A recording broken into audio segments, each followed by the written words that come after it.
Hello, I'm Richard, and this is the Positive Arsenal podcast, Leeds United pre-match special.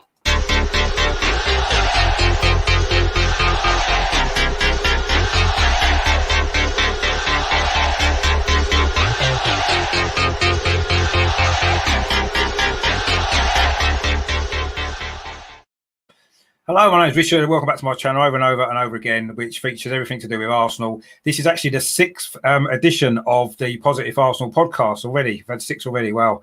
And amongst other things, tonight we're going to be looking ahead, obviously, to this weekend's game against Leeds United at Ellen Road. I've got some special guests joining me, but just before I introduce them, just a quick reminder, this is going out live currently on YouTube, on Facebook and on Twitter. So wherever you're watching, please give it a like. And if you haven't done so already, please pop over to YouTube and give this channel a subscription. All that really does help it to grow and I can keep the content coming up then. If you'd like to join in with the discussion, please drop some comments in the box and we can go through them as we go along, go through all of that as well. So without further ado, let me introduce my guest for tonight. We're still waiting on one guy, he's a bit late, but we'll do that as we go there. First of all, we got a big friend of the show. He's been on a few times before. Welcome back, Melvin. How you doing, mate? You all right? Yeah, fine, thanks, Richard. Looking forward to this.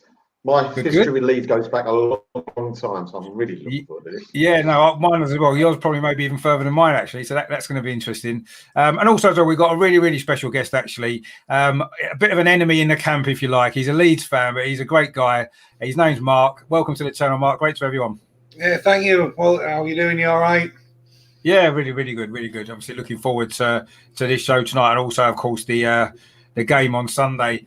So we have got someone else due to join us as well a little bit later. He's just running a bit late, but I thought we'll get started anyway, and he can join us once he's available.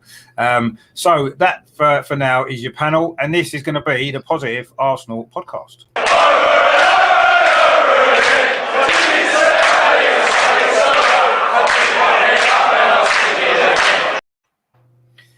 Right, so part 6 of the Positive Arsenal podcast. Just before we start, I just really wanted to just pay a little tribute to Ray Clements. Obviously, last weekend, unfortunately, he did pass away. A great England player, a legend of the game as well. I think he made over 1,000 career appearances as well, which was unbelievable. Of course, won a lot of trophies, and even though he did play for Spurs for a bit, he'll always be a legend. So, RIP to Ray Clements from obviously from last weekend. Yeah. That actually brings me on to our first topic, actually, because I do want to talk about international football, which I know this week, the reason why we've all been, kind of getting excited about the Premier League return is because we've had 2 weeks wait, haven't we, with the international break. And I actually saw a quite strange stat the other day that actually, up till now this season, England have actually played more games than every single Premier League team has this season, which is incredible. Really? Three international breaks. England played 9 games, and we've only played 8 Premier League games.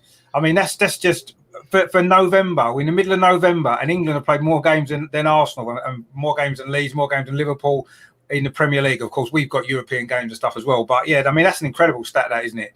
3 international breaks, 3 games each time. I mean, that's just bonkers, really. I mean, I used to follow England quite a lot back in the day. One of the things I noticed about it was a lot of the England fans tended to be fans of smaller clubs like Rochdale, Scunthorpe, clubs like that. And a lot of their kind of fans followed England as opposed to maybe the big clubs, Man United, Arsenal, Liverpool. They had a few, but not many. Now, I don't know whether now, I'm not interested in international football at all. If they stop playing it, I would be more than happy. And I don't know whether that's because, being a fan of Premier League clubs, we see these players week in, week out. Most of the time, we don't like them every week when they're playing against us and for other teams. And then we've suddenly got to think we need to cheer them on, once in a blue moon playing for England. I can't do that because I'm just not interested in it. And it's a shame because international football, I can see the potential in it. But why has it changed, do you think, in terms of, years ago? So I think it used to be really important. When Ray Clements was playing, international football meant something. Now I don't think it does, and I don't know why. And I wonder what you guys think. I mean, what do you think, Melvin? Why do you think international football's changed in maybe its importance, or is it just us or the older generation? I don't know.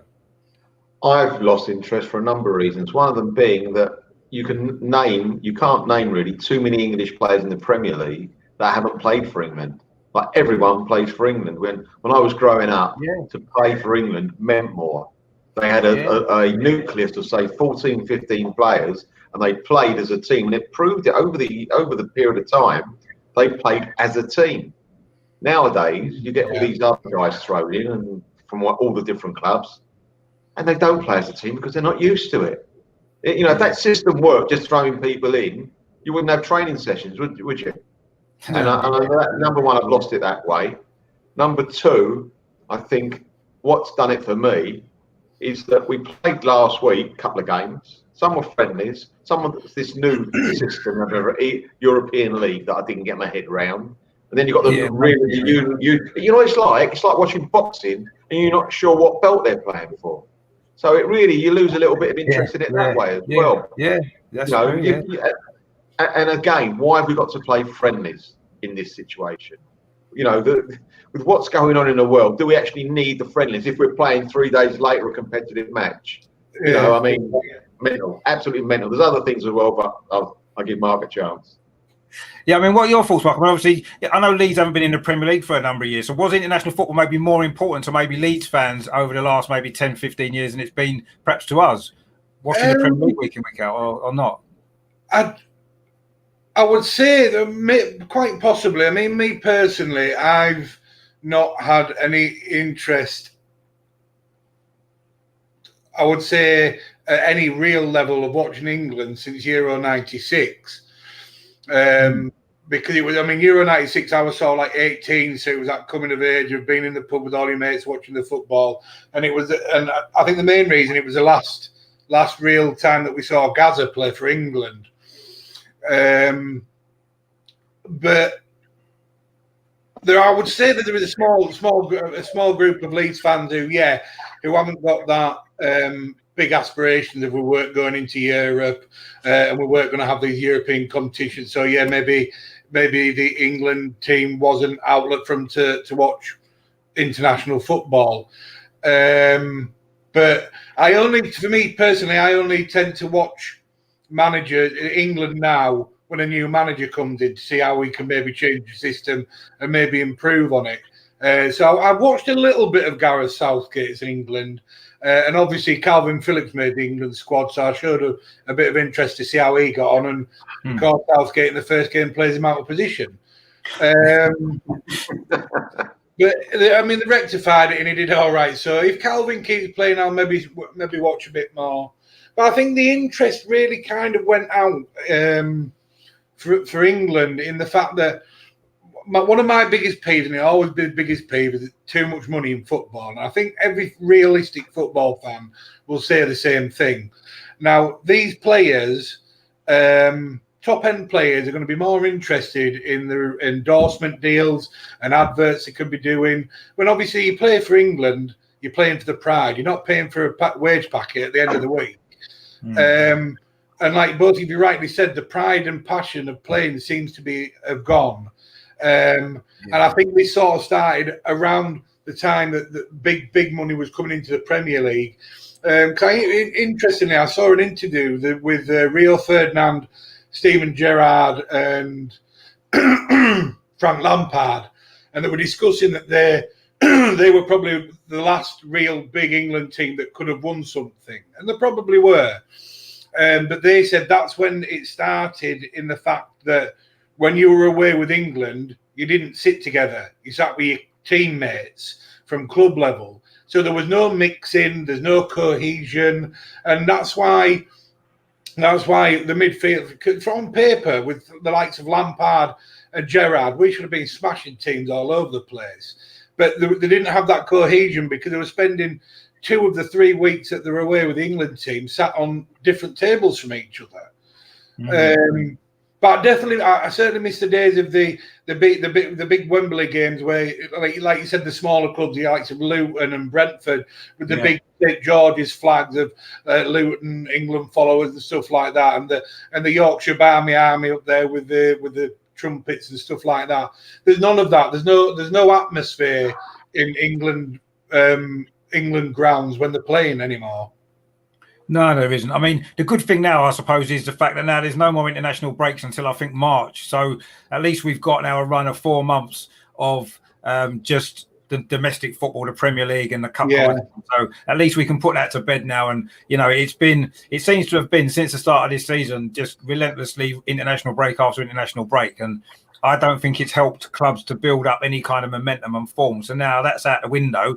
And this weekend, of course, we're back in the Premier League. And of course, the reason why we've got Mark on the show tonight is because, of course, our match this weekend is away at Leeds. So I just really wanted to look back actually at a few memories that we've got from previous meetings between the clubs over the years. I mean, I know me and Melvin maybe outdate you, Mark, by a few years.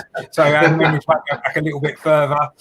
But I'm sure we've all got a few. So maybe start with Melvin, because I know Melvin's got a few good memories of previous matches against Leeds down the years. So Melvin, what matches spring to mind for you? Well, loads, but I'll go a few. I'll give you a few. The first one that springs to mind, the earliest one, was in 1965. We played at home to Leeds. I went to. I was 10 at the time, and it was famous for Gary Sprake knocking out Bobby Gould. Do you remember that? Have you heard of that? I've seen it. Yeah. I've heard it. What happened was, I saw it happen because it was right near where I was sitting. What was Bobby Gould used to have a habit of clacking into the goalkeeper. When he caught the ball, he used to give him a little nudge. Sprake weren't having any of it. So the ball came over, Sprake caught it. As he came down, he elbowed him or shouldered him. He threw the ball away, Sprake, or kicked it away. And I was still having to watch it, and he went wallop, knocked into the ground. The referee got called, and it finished up. Sprake, I think, was holding his knee like he'd been injured. No one saw it. The refs on the lines we never saw it. Game carried on. In fact, Gould went off that as a substitute, so he might have had like double vision or something. But that was a game. That was my first game I remember, which I didn't go to the following year. It was a midweek game, but then again, do you know what that was famous for the following year, Richard? The lowest crowd ever at Highbury, wasn't it? It was 4,000 odd. Arsenal Leeds. And Arsenal were going through a bit of a naughty patch then, and there was some European game on as well. But the real reason was we were going through, and we got beat 3-0. I think our manager, Billy Wright, went shortly after that.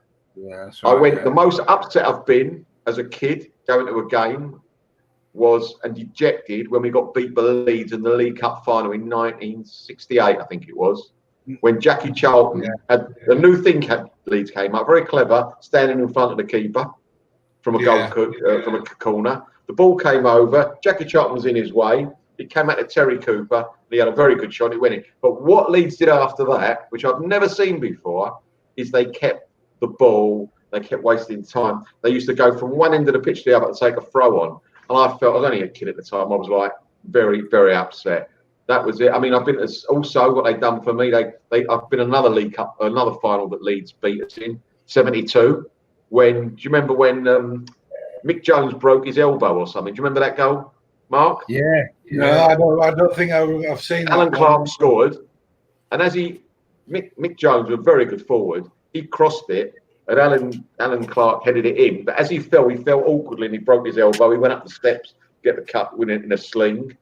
That was we had Alan Ball playing that day. He hit the post. Frank McClintock hit the post as well, I think. And it wasn't a great day for us, that one. The league games, one of my favourite games I ever watched.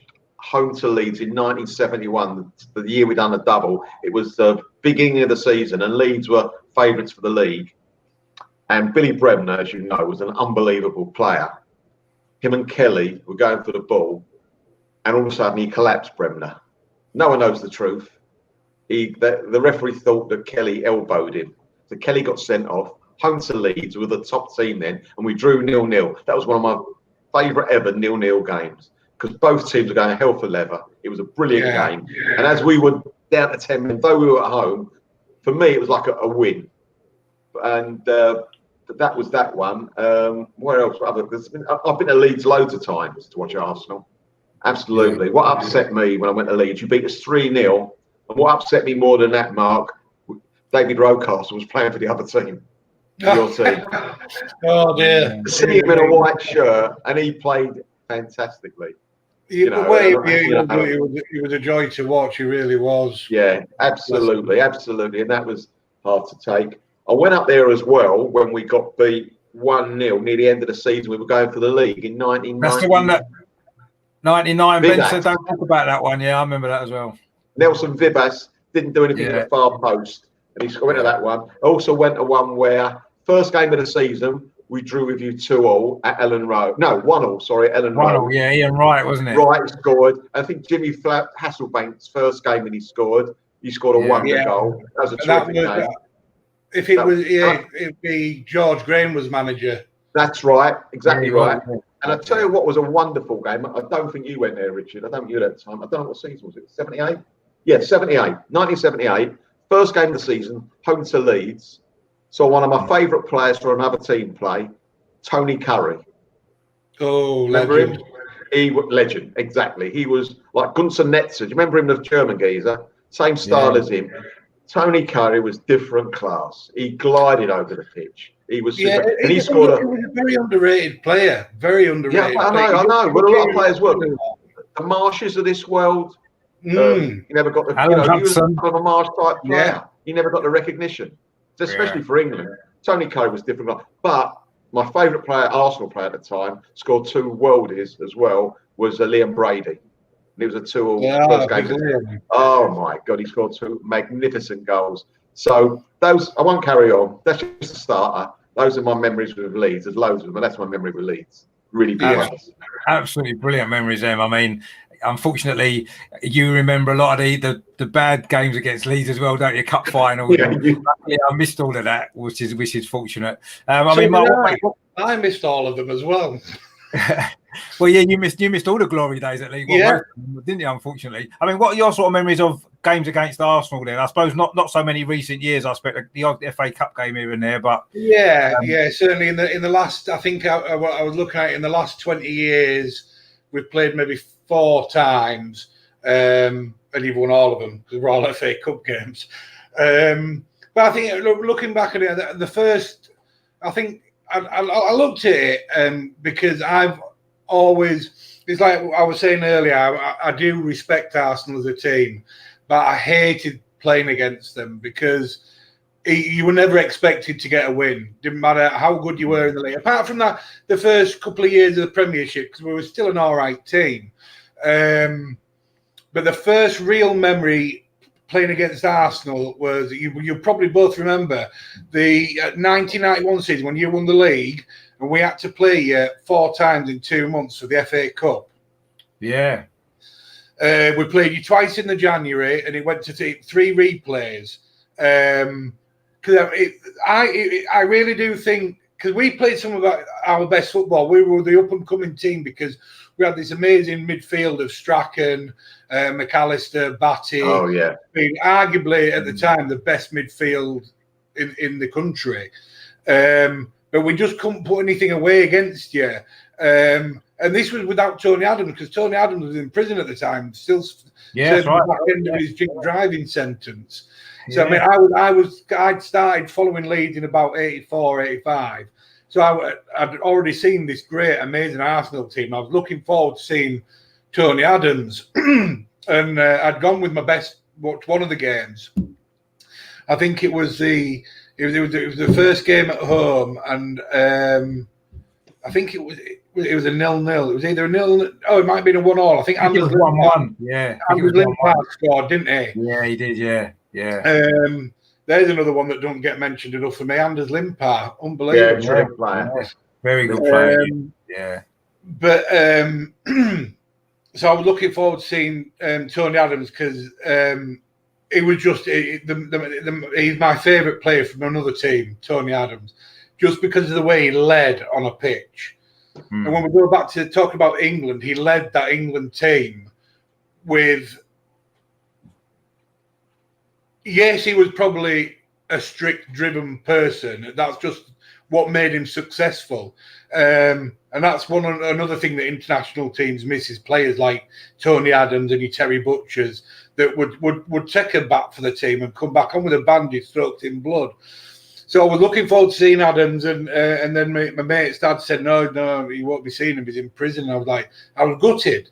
And it was 1-1. But it was the first time I'd really experienced good international players watching Anders Limpard. And it was like, how are we ever going to win a league when you're coming up against players like this week in, week out? It was ridiculous.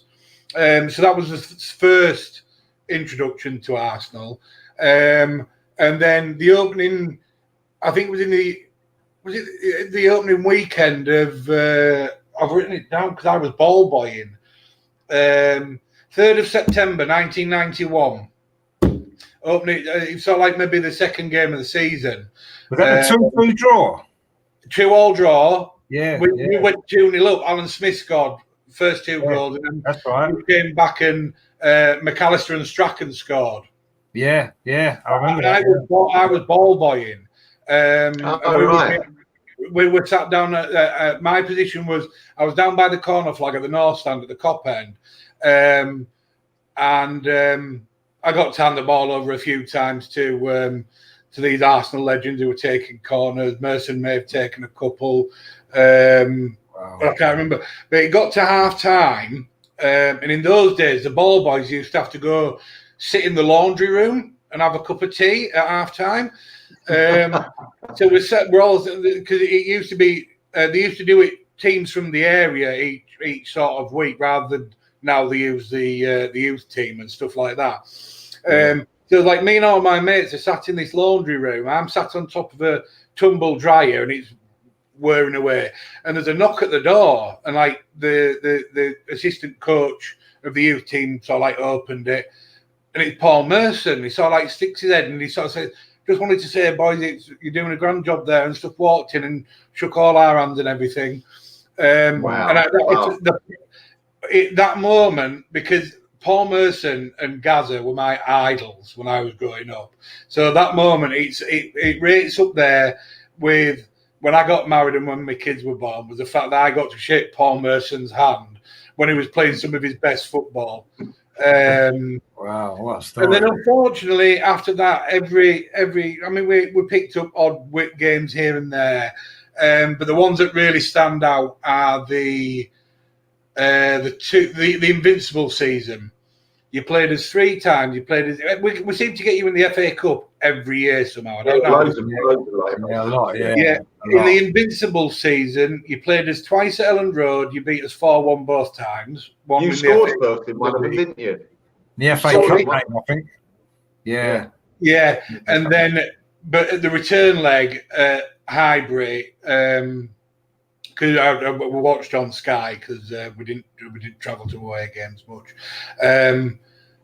Some of the best football I've ever seen from any English football team. You beat us 5-0, and I was with my mates. We were sat watching it at my mate's house, and we stood up and applauded at the end of the game because Thierry Henry got 4 goals, and I've never seen a team tear apart a team so clinically as much as that team did. It was a joy to watch. Thierry Henry was the best player I ever saw play at Elland Road,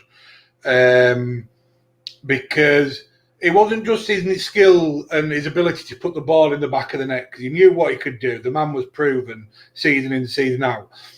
What did it for me was his movement off the ball. I spent about half the game not watching any of the Leeds stuff because I knew we weren't going to win, but just watching Henry's presence on the pitch and the pockets of space that he got into to make the space for other players like Lundberg or Reyes and people just to drop into those pockets that he's left open, and you're leaving your centre halves with no one, and then straight on goal and you're 5-0. It was a masterclass to watch with football. It really was.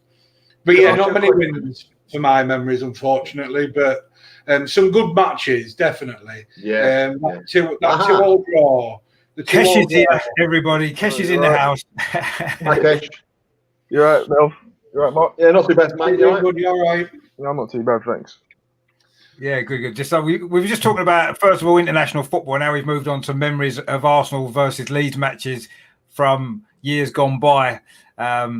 I mean, Mark just had a great story there about meeting Paul Merson in the changing room, which was fantastic. I mean, what about yourself, Chris? What's your sort of main memories from previous games against Leeds over the years? Just enjoying Viduka, really. Like, he's one of the players that always stood out for me. Harry Kewell. Actually, when they first went down, I was a bit sad that they went down, really. That was probably like the only rival team that I actually liked watching at that point. Yeah. No, well, yeah. I mean, obviously, to me, Leeds had went all the way down to League One in the end, didn't they? Which Yeah. League One, ridiculous, 15-point really. reduction as well. Points reduction as well. 15-point reduction at the start of the season. Yeah. Yeah, it's a shame that to me the Premier League was set up for all the big teams to be playing each other, and to me Leeds are a big club. Their history and everything like that, fan base, the stadium, and I was a bit like Kesh. I was really gutted when Leeds got relegated, actually, because it's a great away game, always a great atmosphere in the stadium and stuff like that. Guaranteed 6 points for you as well at that time. Yeah, but yeah, I mean. For me, the biggest memories I've got against Leeds are generally the FA Cup game, because, like you said, we seem to play Leeds in the FA Cup a lot. And not only that, it always seemed to be a draw, didn't it? How many times did we draw and have to have a replay and another replay? Yeah. So many times. I mean, the first time I remember seeing Leeds play was at Highbury in the FA Cup game. I think it was 1982, 83. And Leeds had just got relegated the season before. And Leeds had thousands there at Highbury that day on a clock in. Thousands and thousands of fans. I think it was 1-1 draw, it was, and when Leeds scored, the clock in went absolutely crazy, all the Leeds fans and that. And I just remember that thinking, wow, how are these clubs not in the first division, And then eventually, obviously, Leeds came back and had a lot of success and obviously won the league as well. The last ever league before the Premier League started as well. The last English manager to win top flight football, Howard Wilkinson. Yeah, it's true. And is he the first guy, Cantona, to play for 2 separate clubs and win the top division consecutively? I think he might be. At the Leeds when they won the league, and the next year Leeds United. I don't think there was anybody. Was there anybody before him? There might have been. I'd have to look into that. But can I ask you a question, Richard? Yeah, go on. When we drew or we played Leeds in the FA Cup, I think 91, we played them a few times. Yeah. Did Lee Dixon miss a penalty in one of the games? Yeah, Lee Dixon missed a penalty, and then at the North Bank. At the North Bank, I got a story about that. Right into the back of the stadium. Yeah, he went over the roof. That's how bad game. Listen to this story, gentlemen. I couldn't go to that game because I had a wedding. My wife's cousin was getting married. So I thought, what do I do? So what I did, I had a suit on, tied up shirt. I had a radio in my pocket, had a wire going up my sleeve, into my hand, and I'm like that, having soup. The geezer next to me, who I didn't know very well, kept asking me questions. I'm going, yeah. Don't know what he was talking about for the evening, for the dinner. And I remember hearing that Dixon missed a penalty. Yeah.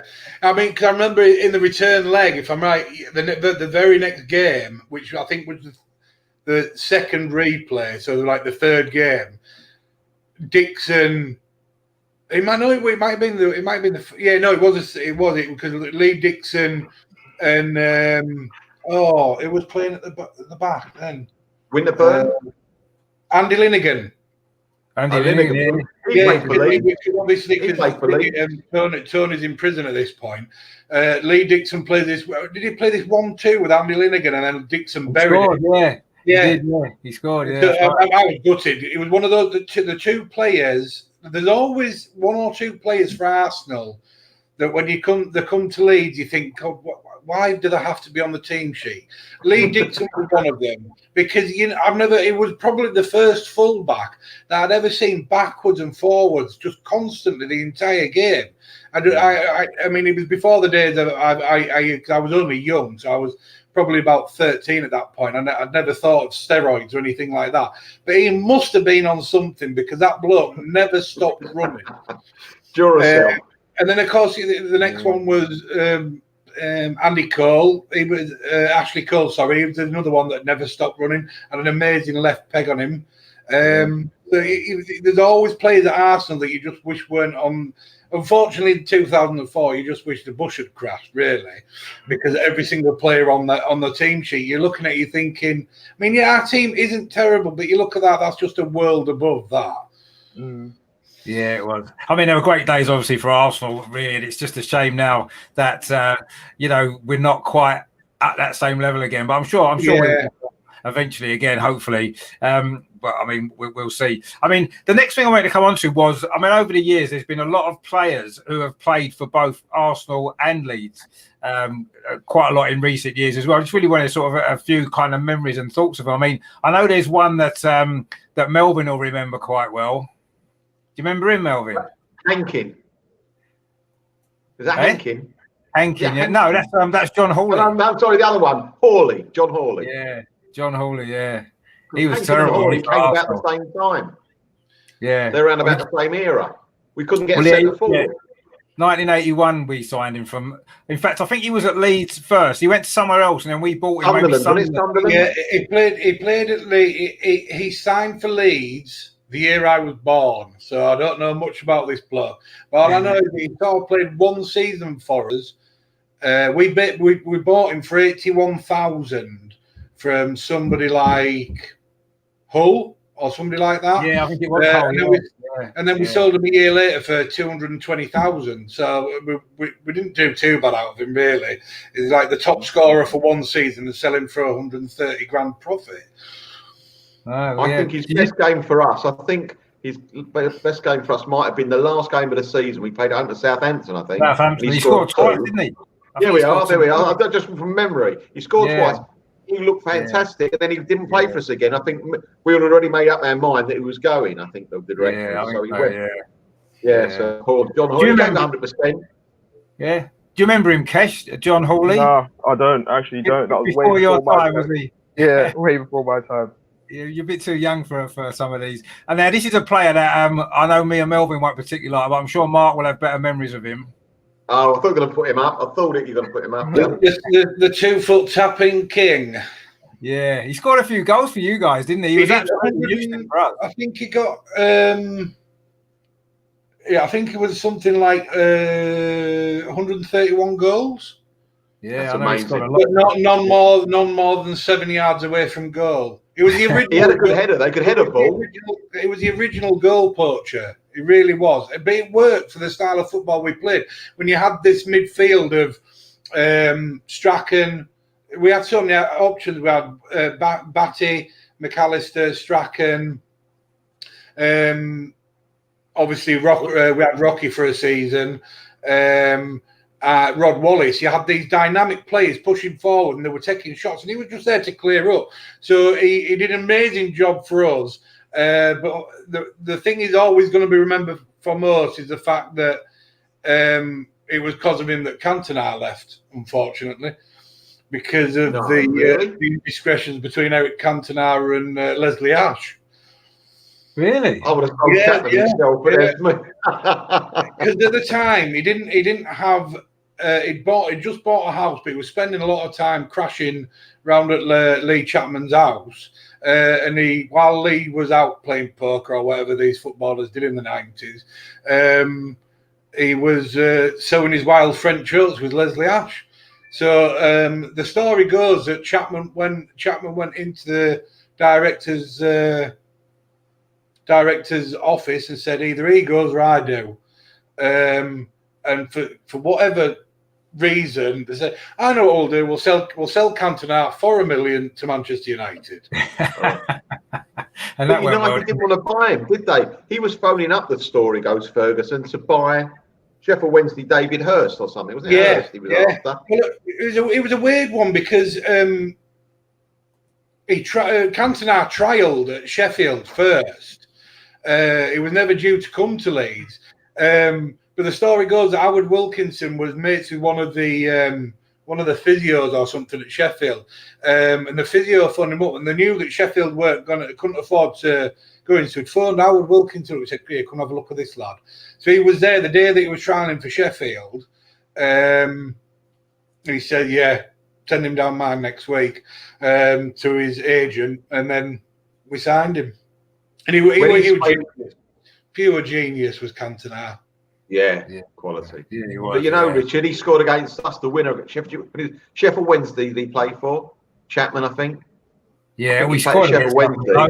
Scored against us, the winner, with his head bang 1-0. He loved scoring against Arsenal, didn't he? Because he was at Charlton. I think we bought him from Charlton, and And the season before, when he was playing for Charlton, I think he got 2 against you playing for Charlton as well. He always scored against us, always. Yeah, always. Yeah, it's one of those curses, isn't it? It's one of those curses. It's ridiculous. Yeah. And this will be another player that's probably got good memories for both clubs, actually. Oh, yeah. I have a little annoyance about great, Lukage. I really have an upset about Lukage that he doesn't get mentioned more. How good in goal he was. Yeah, he was. Yeah. They go on about the likes of Robinson and all these keepers that came in after him. We've had some good keepers, I won't lie, but nobody commanded the 12-yard box like John Lukage. When we used to ball boy and would be at the opposite end of the pitch from it, the first voice you'd hear would be John Lukage. You could hear him from right across the pitch. That was over anybody who was playing there. Vinnie Jones, anybody. The first voice you would hear was John Lukage. And it was weird because obviously being a Yorkshireman like me sounds really thick. So it's just like you're being hurling abuse by the thickest person that could ever hurl abuse at you. But everybody listened to him. He organised that defence brilliantly, and he was strong, and he was very clever. He was very clever in the way that he played. He was brilliant. I loved him. I'd love to have seen him play a bit longer, but then obviously Nigel Martin came in, and he's the one who gets all applauded. Unfortunately, it really irks me. It really does. Yeah. I mean, do you remember him, Kesh, playing for Arsenal, John Lukage? No, I do not. No. He's before my time. Before your time as well, is he? Yeah. Okay. I've got a story about Lukage. I went up to Leeds. Sorry, I went up to Leeds in 1994. It was. It's a midweek game. Me and my mate from work drove up to Leeds. It was crashing down. The rain was diabolical on the M1, and my windscreen wipers weren't working properly. Anyway, get up there, watch the game. We're all over Leeds. Ian Wright is just missing this, just missing. Lukage is having the most amazing game for Leeds you've ever seen a goalkeeper. One of those games where you know you can't beat the goalkeeper. Yeah. Whatever you do, you ain't going to beat him. In the last minute, you have a guy comes on, well, a few minutes, no, it must be about 10 minutes ago, geezer called Noel Whelan, who had played for you. Do you remember him? Yeah, Noel Whelan, yeah. He came on with about a minute to go. He hits this ball, hits this ball towards the Arsenal goal on the deck. Seaman goes down to collect it. It must have hit a stone or something. It goes over his shoulder, into the net, 1-0, and we've got that lovely drive home in the rain. So that was wonderful. Thank you very much. Yeah, I forgot a point earlier when we were talking about fond memories of the games between the two. It was one of my worst moments, yet it's the best technical goal I've ever seen at Ellen Road was Ian Wright's chip over John Lukage. 3-0 that game, wasn't it? Yeah, that chip. It didn't matter how many times I watched it. It's like that Burkamp goal, the reverse flick where he flicks it round. Newcastle, away. But for Ian Wright, the angle he was at, he knew what we were going to do. He never looked at the goal. He knew where Lukage was. He just looked down at the ball and this ridiculous dink into the top corner, and I was just in awe, stood watching it. That was a quality goal, to be fair. It's like, if this is how football's going to be, I'm just giving up. I'm not watching it anymore. Yeah, that was a great goal, that one. I mean, it's just one player I wanted to quickly mention, and this guy actually made his debut on the first ever match that I went to. Do you remember him? Another legend. Yeah, Chris. Good old Chris. Chris White, his debut for Arsenal was the very first game I ever went to against Man City in 1981, and of course he went on to have a great career at Leeds, didn't he? Won the league in the league as well. So Yogi Bear. Yeah, the thing with the problem I felt for Chris Wright was he never got the chance at Arsenal because Tony Adams was coming through at the same time, and it was always going to be a choice between the two. You're going to take Tony Adams. And then he moved around for a long time. He went and played. He had a really interesting path to coming towards. He went and played a few people in America. America, that's right. Yeah, but he was indoors footy. They didn't play outdoors then. They played indoors footy. It was really bizarre. And then he came to us, and I'd never heard of him before. Now I thought, like, he's a big unit. One sec, let's get at the door. No, look at that. So yeah, it was a big unit, so you knew it was going to cause problems. So obviously, everybody he played with at the back, he had a good pairing with. He played with Mel Sterland, played brilliantly, and then he was there for Wednesday. Him and Chris Fairclough. Chris Fairclough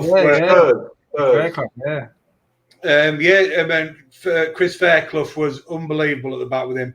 He was a good leader of men, but he was so softly spoken. It was a kind of like when you saw him in interviews, which wasn't often, because I don't think, obviously with his alopecia, I don't think he really liked being interviewed. And I can understand that. But the times when he were interviewed, his words were always measured, and he really thought, you could see he had a bit of nous about him, and that's why he was one of the original sort of centre backs of the early days of the Premiership that would carry the ball forward. Because it was some of those FA Cup games, I think he had 2 goals disallowed because Lee Chapman was offside. I remember that now you mention it. Yeah, he had two of the games on the bounce. Chris White scored, and they were both given offside because of Lee Chapman. But he carried him and Fairclough were brilliant together in carrying the ball forward, where they could link up with the midfield that were ridiculously fast paced. Just unfortunately, Arsenal always had somebody faster.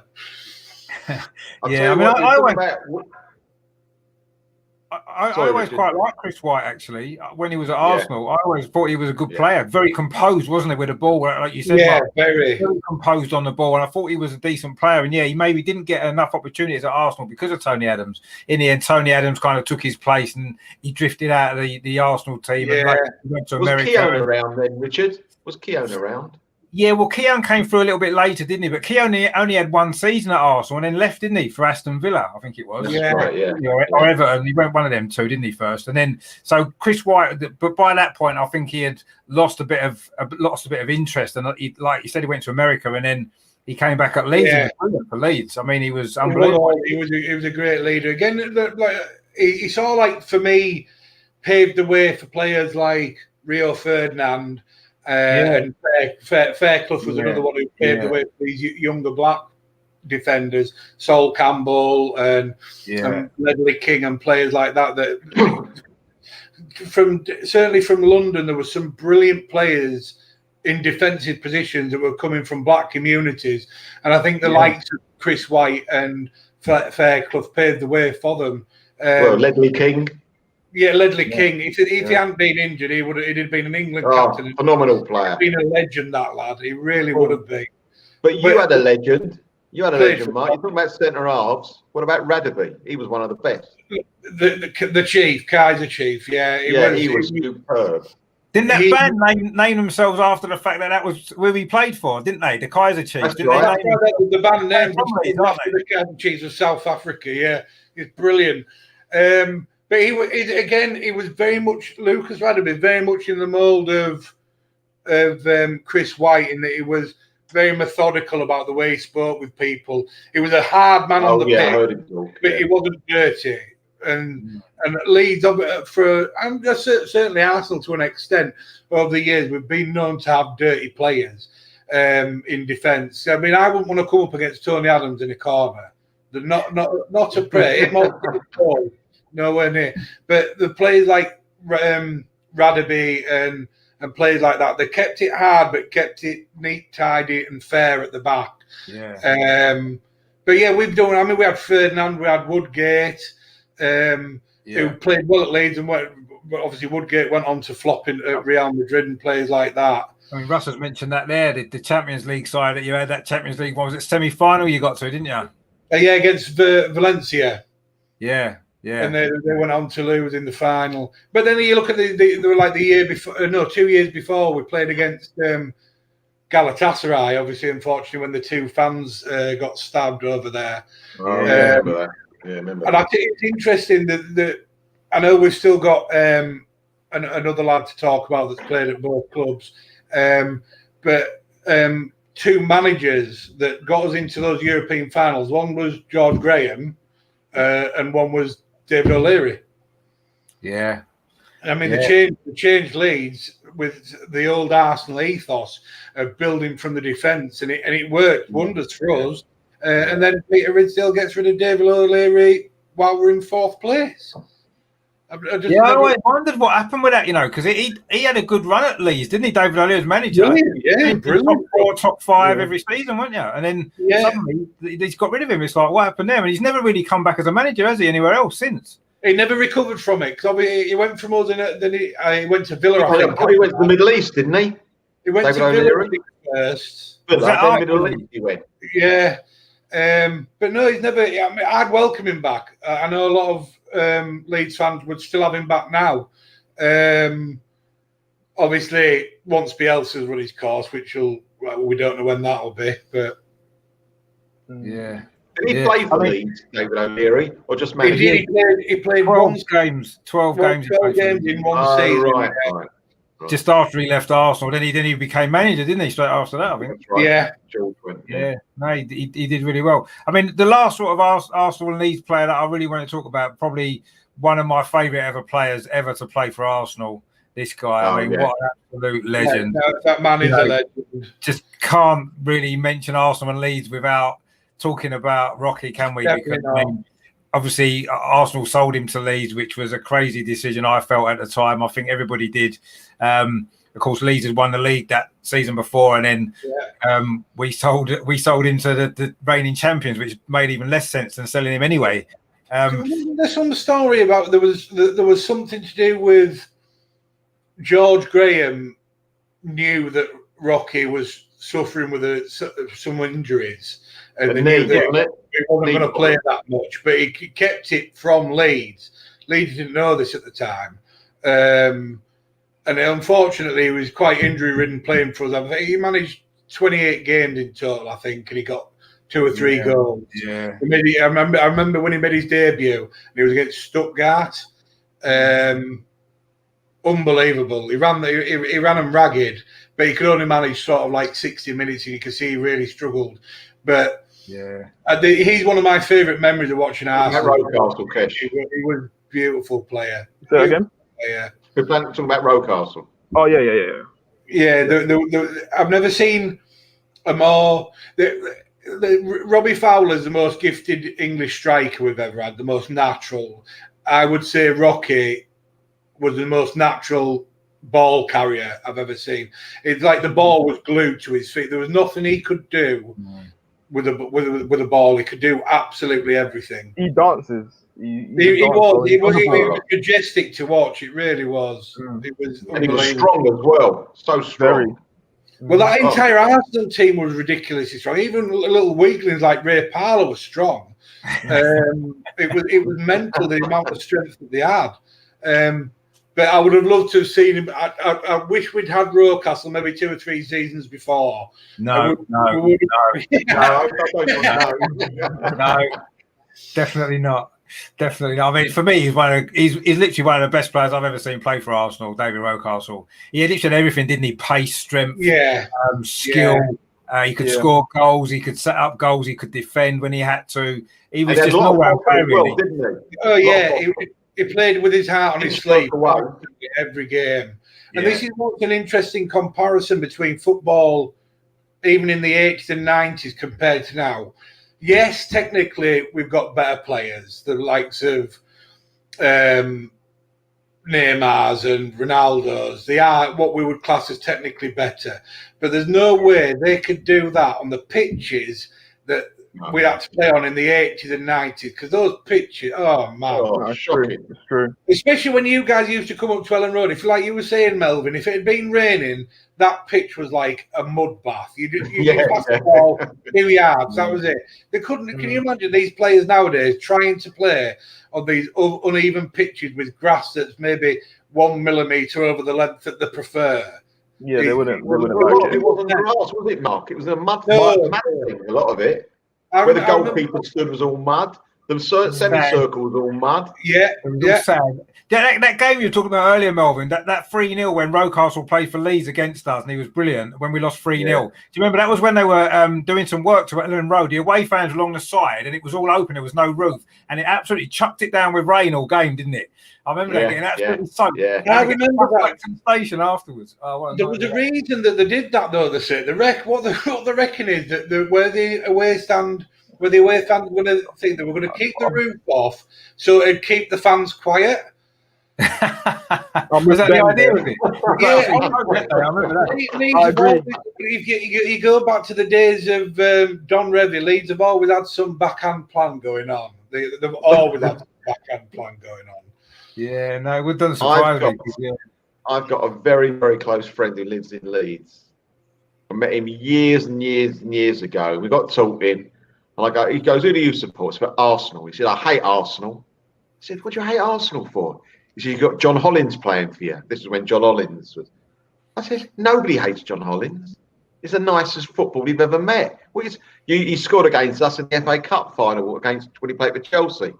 Went, "No, he never." Yes, he did. Anyway, big argument. No internet then, right? Yeah. So as we go out to clubs and drinking, we met English guys. Chelsea Leeds Cup finals. I think it was 1970. 1970. Who scored? No one knew. Unbelievable. None of the English lads knew. Anyway, I got home. About a week later, we had a bet on it. A week later, I got home and an envelope from him. Opened it up. It was from him, a £1 note. Years ago, we had notes. A £1 note, and he put on it, "I bet you even know who the referee was." Because it wasn't Houseman. It was Houseman who scored the goal. When he put his arm up, I don't know if you remember that famous from the big match.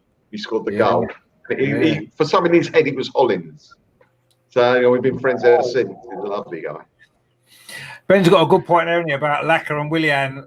How would they have got on playing in that mud bath at Ellen Road? When through that time in the FA Cup. What was that? None of the sort of flair players. To be fair, I don't think anybody could nowadays. Not the normal standard players couldn't do it because they're used to this privilege that they've got of pre-watered pitches and blue Kentucky grass that they use at Augusta in the golf. It's you've got to have some heart to play back then. I'll always love football, but they've taken out of it what football is, which is 11 blokes going out in all weathers to try and beat somebody else. And it's just not there anymore. They're going there now. I mean, I tell a lie. There's one team in the Premiership that I think really does just go out there to play football now for is Leicester. I think at the moment, along with Arsenal when they're playing well, the most entertaining team to watch in the Premiership. And we got spanked by them, but they outplayed us playing our game. 4-1, wasn't it? 4-1. Yeah. I watched that game. I couldn't believe it. Could not believe it. The better team won. I think if Bamford's goal had been allowed for his, maybe you can explain to me how his hand being offside. Oh no! Don't get that's too tough. You know what I mean? University first, Mark, to work that out. Yeah, I think you're right there. I think you're right. But they outplayed us being us. And when you've got the players up front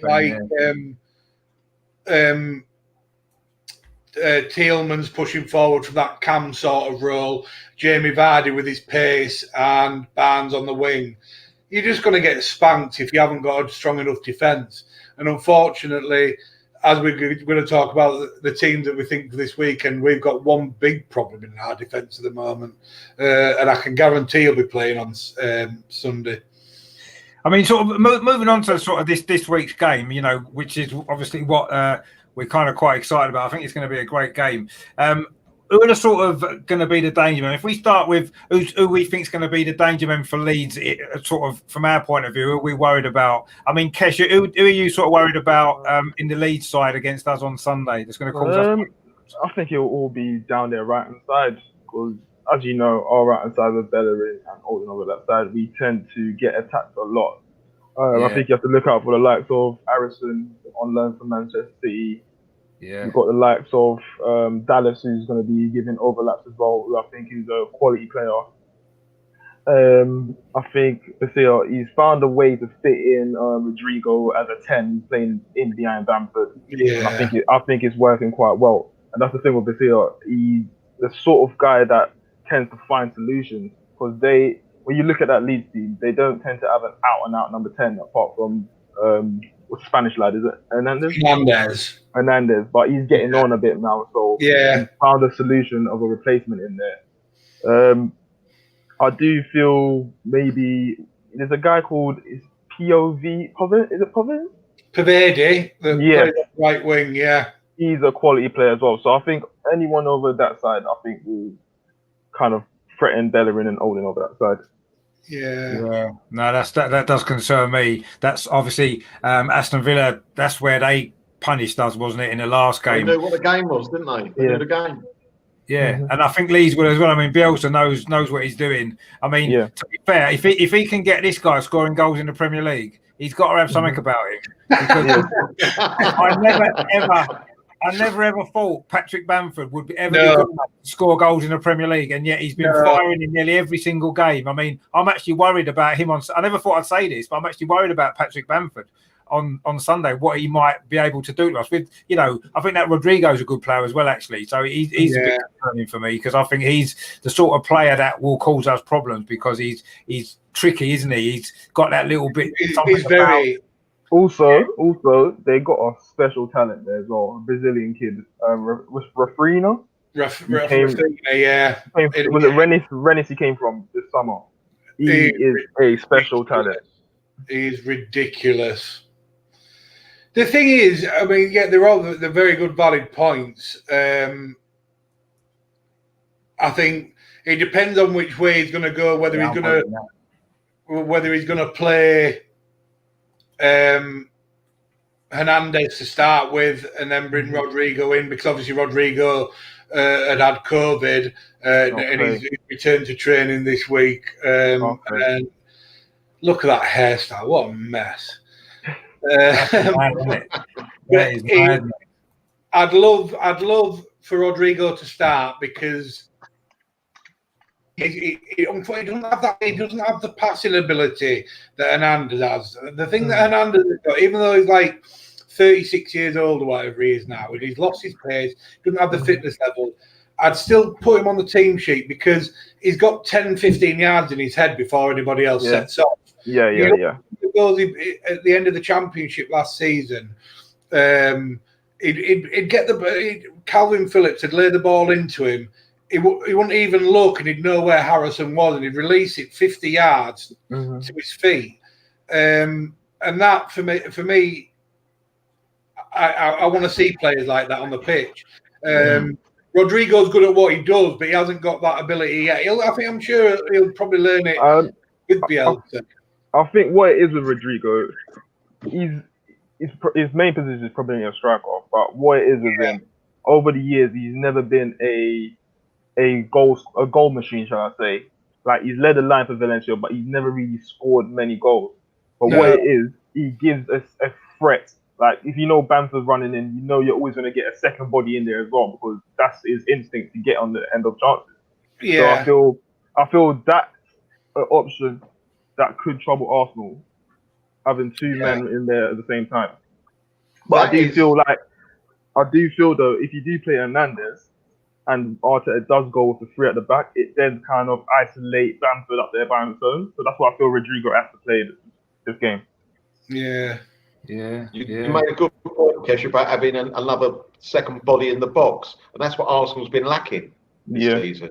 We've always got one person in the box, and I think at some stage we've got to change that. But going back to the players you think worried, you've mentioned them all. Did anyone mention Costa? No. He's a terrific little player, Costa. Another one that's got pace and a good cross on him. He's got pace. He knows what to do. I think he's a terrific player. I'd be worried about him as well. If he comes over to the left, the Arsenal right, that would worry me.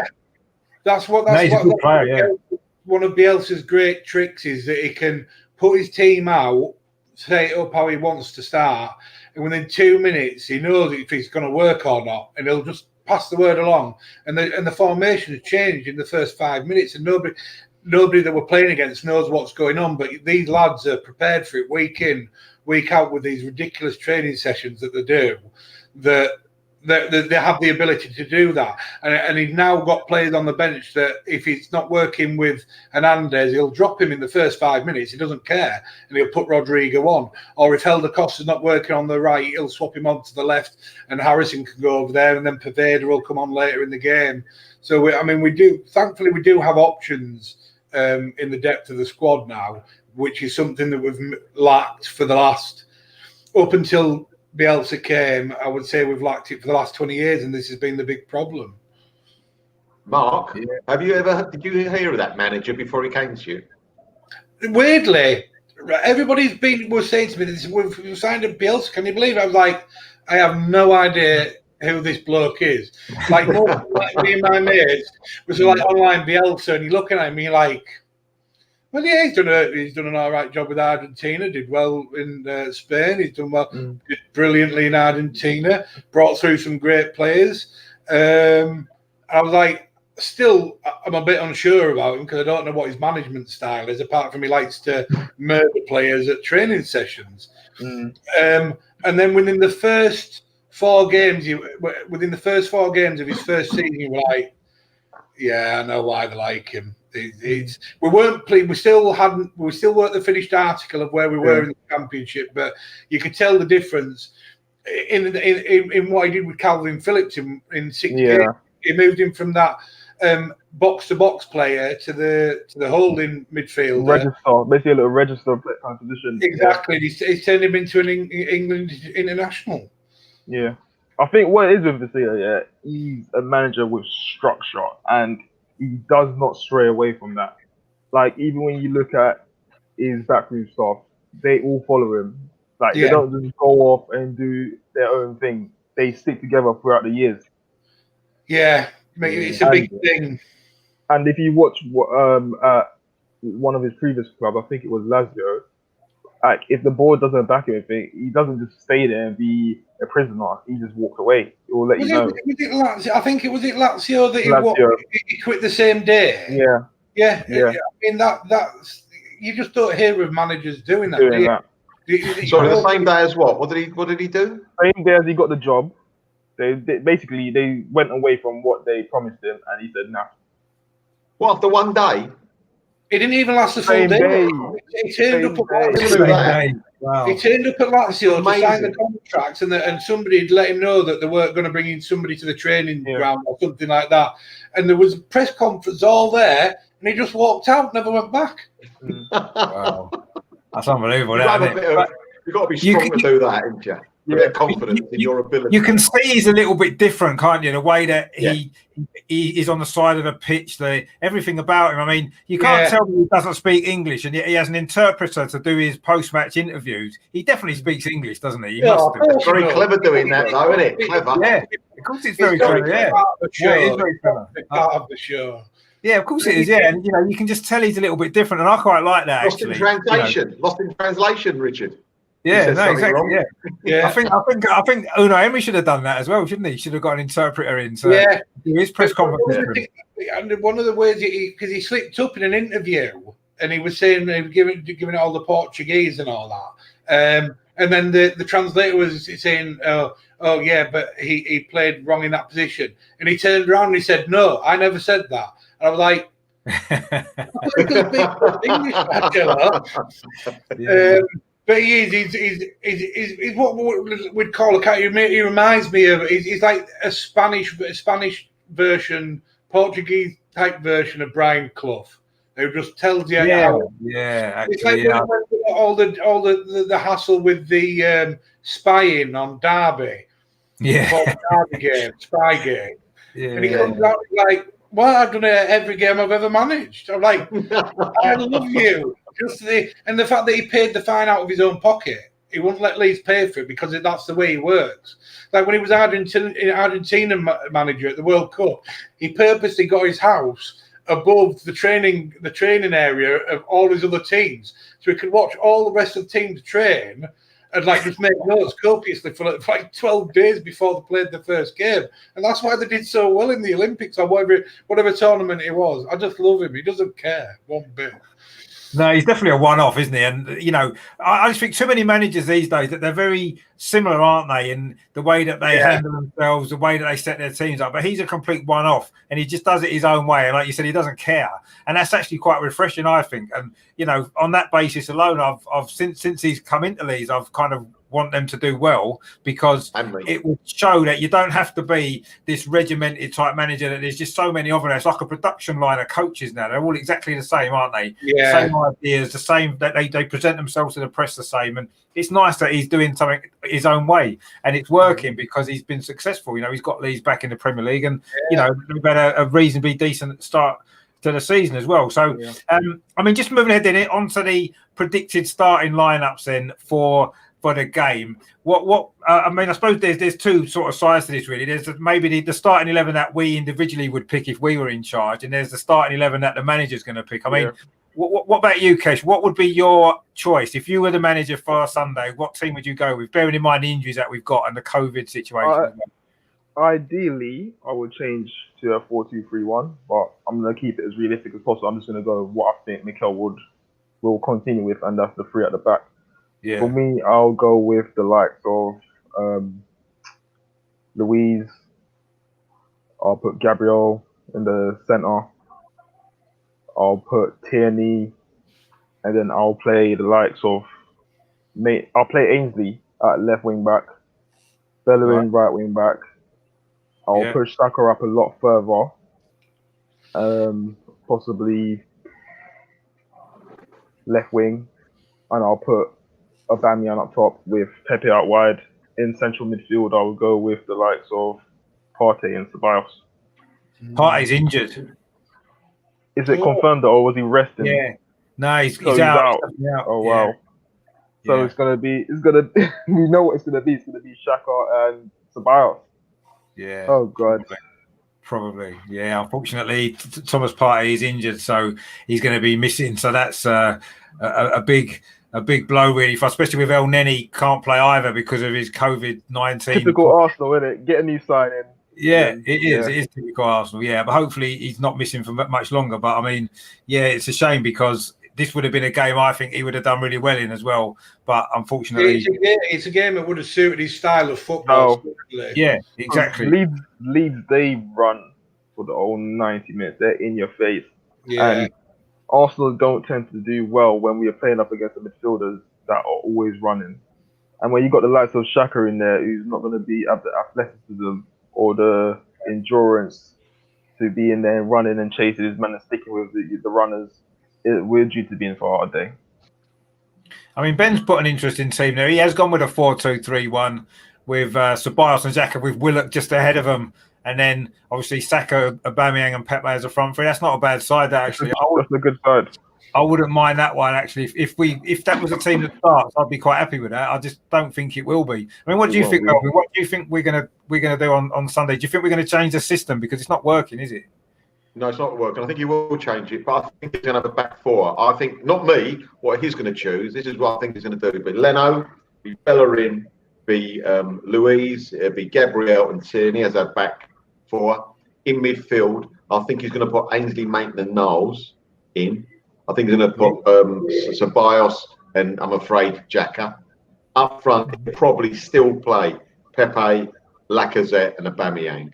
He's not going to pick Saka, I don't think, because of he's played so much football. 3 days, yeah. Yeah, you know what I mean, Kesh? Yeah. So a lot of football, mate. Tierney as well, though. Tierney played 3 games as well, man. So yeah, it's true. I mean, to be fair, you can't leave a player out of the team just because they've played some football. That's their job. You know what I mean? They should be able to play again. That's the whole point. Yeah, it'd be 4 games in 8 days, wouldn't it, or something? Richard, will it be 4 games in 8 days? He's a young kid, remember? I mean, we talked about this earlier, didn't we, about the international games? Ridiculous. Yeah. And if it affects our team selection, if it affects the fitness of our players, not just us, but I suppose other teams as well, then it just goes to show how ridiculous the whole thing's been for friendly international games. Just ridiculous. But I'm hoping that Saka does play because I do think he's an important player. So do I. I really, I mean, actually, the team that Ben's put, I mean, I'll just put this back up again because I actually really like that team. I do really like that team. I think it's the right shape that's going to benefit us. Willock's in there who's going to run beyond the defence for Leeds, going to give us another option, get another man in the box. And I think Saka and Pepe wide, I think that would work as well with Aubameyang through the middle. But again, as Ben says, he'll faint if we play that team. I don't think Arteta will. I don't think he'll be that ambitious. No, he won't. It's unfortunate because that would probably be our best team. He might not finish. Yeah, he might not. I don't even know if he'll start. I mean, in terms of the Leeds team, Mark, what are you kind of anticipating the lineup's going to be for Sunday? I think now that we thankfully today's announced that both Calvin Phillips and Rodrigo will be playing, which is a big. Obviously, Phillips has been a big loss for us these last 3 games. I think obviously goalkeeper's not going to change. Meslier is going to be in goal because the lad's amazing. The other boy that we were going to talk about, Ayling, he's been brilliant for us. I think because of that, what Kesh mentioned earlier about the overlaps with Dallas and Harrison on one side, you've got it with Ayling and Costa or Poveda. If you go with Poveda, you've got exactly the same on the opposite side. And Dallas will be left back, I would think.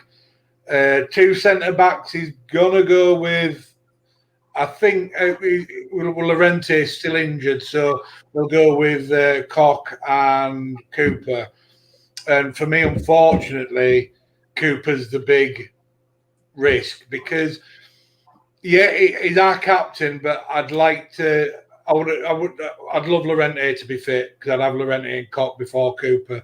Cooper's been, over the last few seasons, he's had 2 great other centre halves alongside him. He's had Ben White last season from Brighton, who was player of the season for us.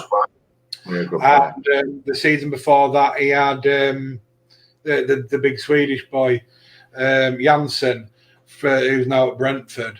And I think just now, unfortunately, yeah, he's a good leader, but he's fat. You can see the problems that he's got at the back, where Koch's still settling in. So that's my big worry: is if you get beyond our midfield with that attacking line, you're going to cause our defence real problems because of that weakness of Cooper, I think. So, but he will go with Cooper because he won't drop him. He's a captain at the end of the day. You can't drop your captain. But I'd like to maybe see Pascal Strike play there while Llorente is still injured. Then holding midfield, Calvin Phillips, obviously. And then into the 3 in midfield, I would think that he's going to go with Klitsch. He'll definitely have Klitsch sat in front of Phillips. Then on the left and right, you've got Harrison and you've got Costa on the right. And then it's going to be a toss-up between Rodrigo and Hernandez. But I think he'll start with Hernandez and bring Rodrigo in later on into the game. So once Hernandez is tired and not making as much of an impact, you got a fresh pair of very fit legs to run out that defence, which I think with Bamford obviously is going to be the lone striker making that space up front, and hopefully causing the same sort of problems he did against Aston Villa when he scored 3 ridiculous goals. For a man that, when we were in the Championship, for a man that we thought he's never going to do it in the Premiership, and he just ain't going to. But he's amazing. He's not a world class striker, and I'll be the first to admit it. But he's like we were saying about Henry earlier, about making that space that players can run into, and then he's back into that box for maybe a 10-yard tap in or away from wherever. But the other big one that I think is going to come in, we've still got on the bench Poveda and Rafinha, which I think Rafinha will make a show late in the second half. I think Poveda will as well, and maybe Alioski. So I think they're the ones that are going to get used at some point during the match. But I don't know if any of them are going to be enough, unfortunately. I mean, I've been really impressed with what I've seen of Leeds this season so far. I mean, I haven't watched all their games. I've watched bits and pieces of some of them.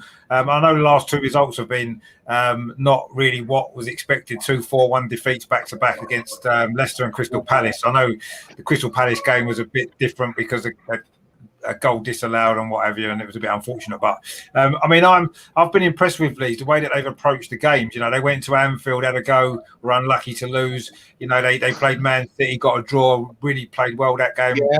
Could have easily won. You know, they've not been scared of anybody. And although, no, and I think that's what's been big about a lot of the teams that have come up over the last few years. We've been able to capitalise on it a bit more because of that pace and fitness level that we've got. Is to go into these games with no fear. Yes, it's Man City. You've got the best midfielder in the world in De Bruyne. You've got great strikers, but you score one, we'll score two. That's the type of attitude they're trying to go into these games with, which is the Barcelona of the tic-tac era. They've got that. We don't care how many you score, we'll get one more than you, and it pays off. And sometimes it makes mistakes, but it's going to be a very tight game. I think there's only going to be sort of one goal in it either way. Yeah, I mean, we'll come on to prediction in a minute. I mean, Ben saying there, Sky Sports saying Hernandez is injured. I don't know whether that's true, whether it's just a rumour or. Well, I've not heard anything today about. Well, that's his choice made for him. If Hernandez is injured, Rodrigo will start at number 10. Yeah. I mean, that might.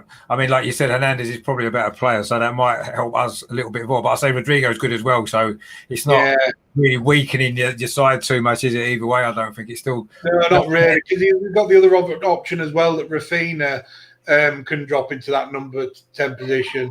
And the big difference with him is that he can pass, and he's like lightning pace, ridiculously fast. Yeah. And Arsenal, I think Arsenal are the type of team, the way that they've been playing, so like the last 2 or 3 games, he could capitalise on the gaps that you sometimes get in midfield. The only way that it gets stopped really is Xhaka hacking him down, I think, really. Which will probably happen, no doubt. Yeah. I know Kesh has got to shoot off now. Thanks for coming on, Kesh. Just before you go, what's your score prediction for the game on Sunday? I predicted 3-2.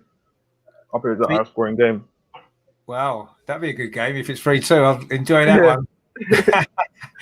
Where can people find you on social media just before you shoot off? Yeah, you can find me on CashASC04, and I'm also on the EGTV on YouTube. So yeah, you can find me on there. And sometimes I'm over on the Arsenal Lounge on Fridays. I'll probably have you on later as well.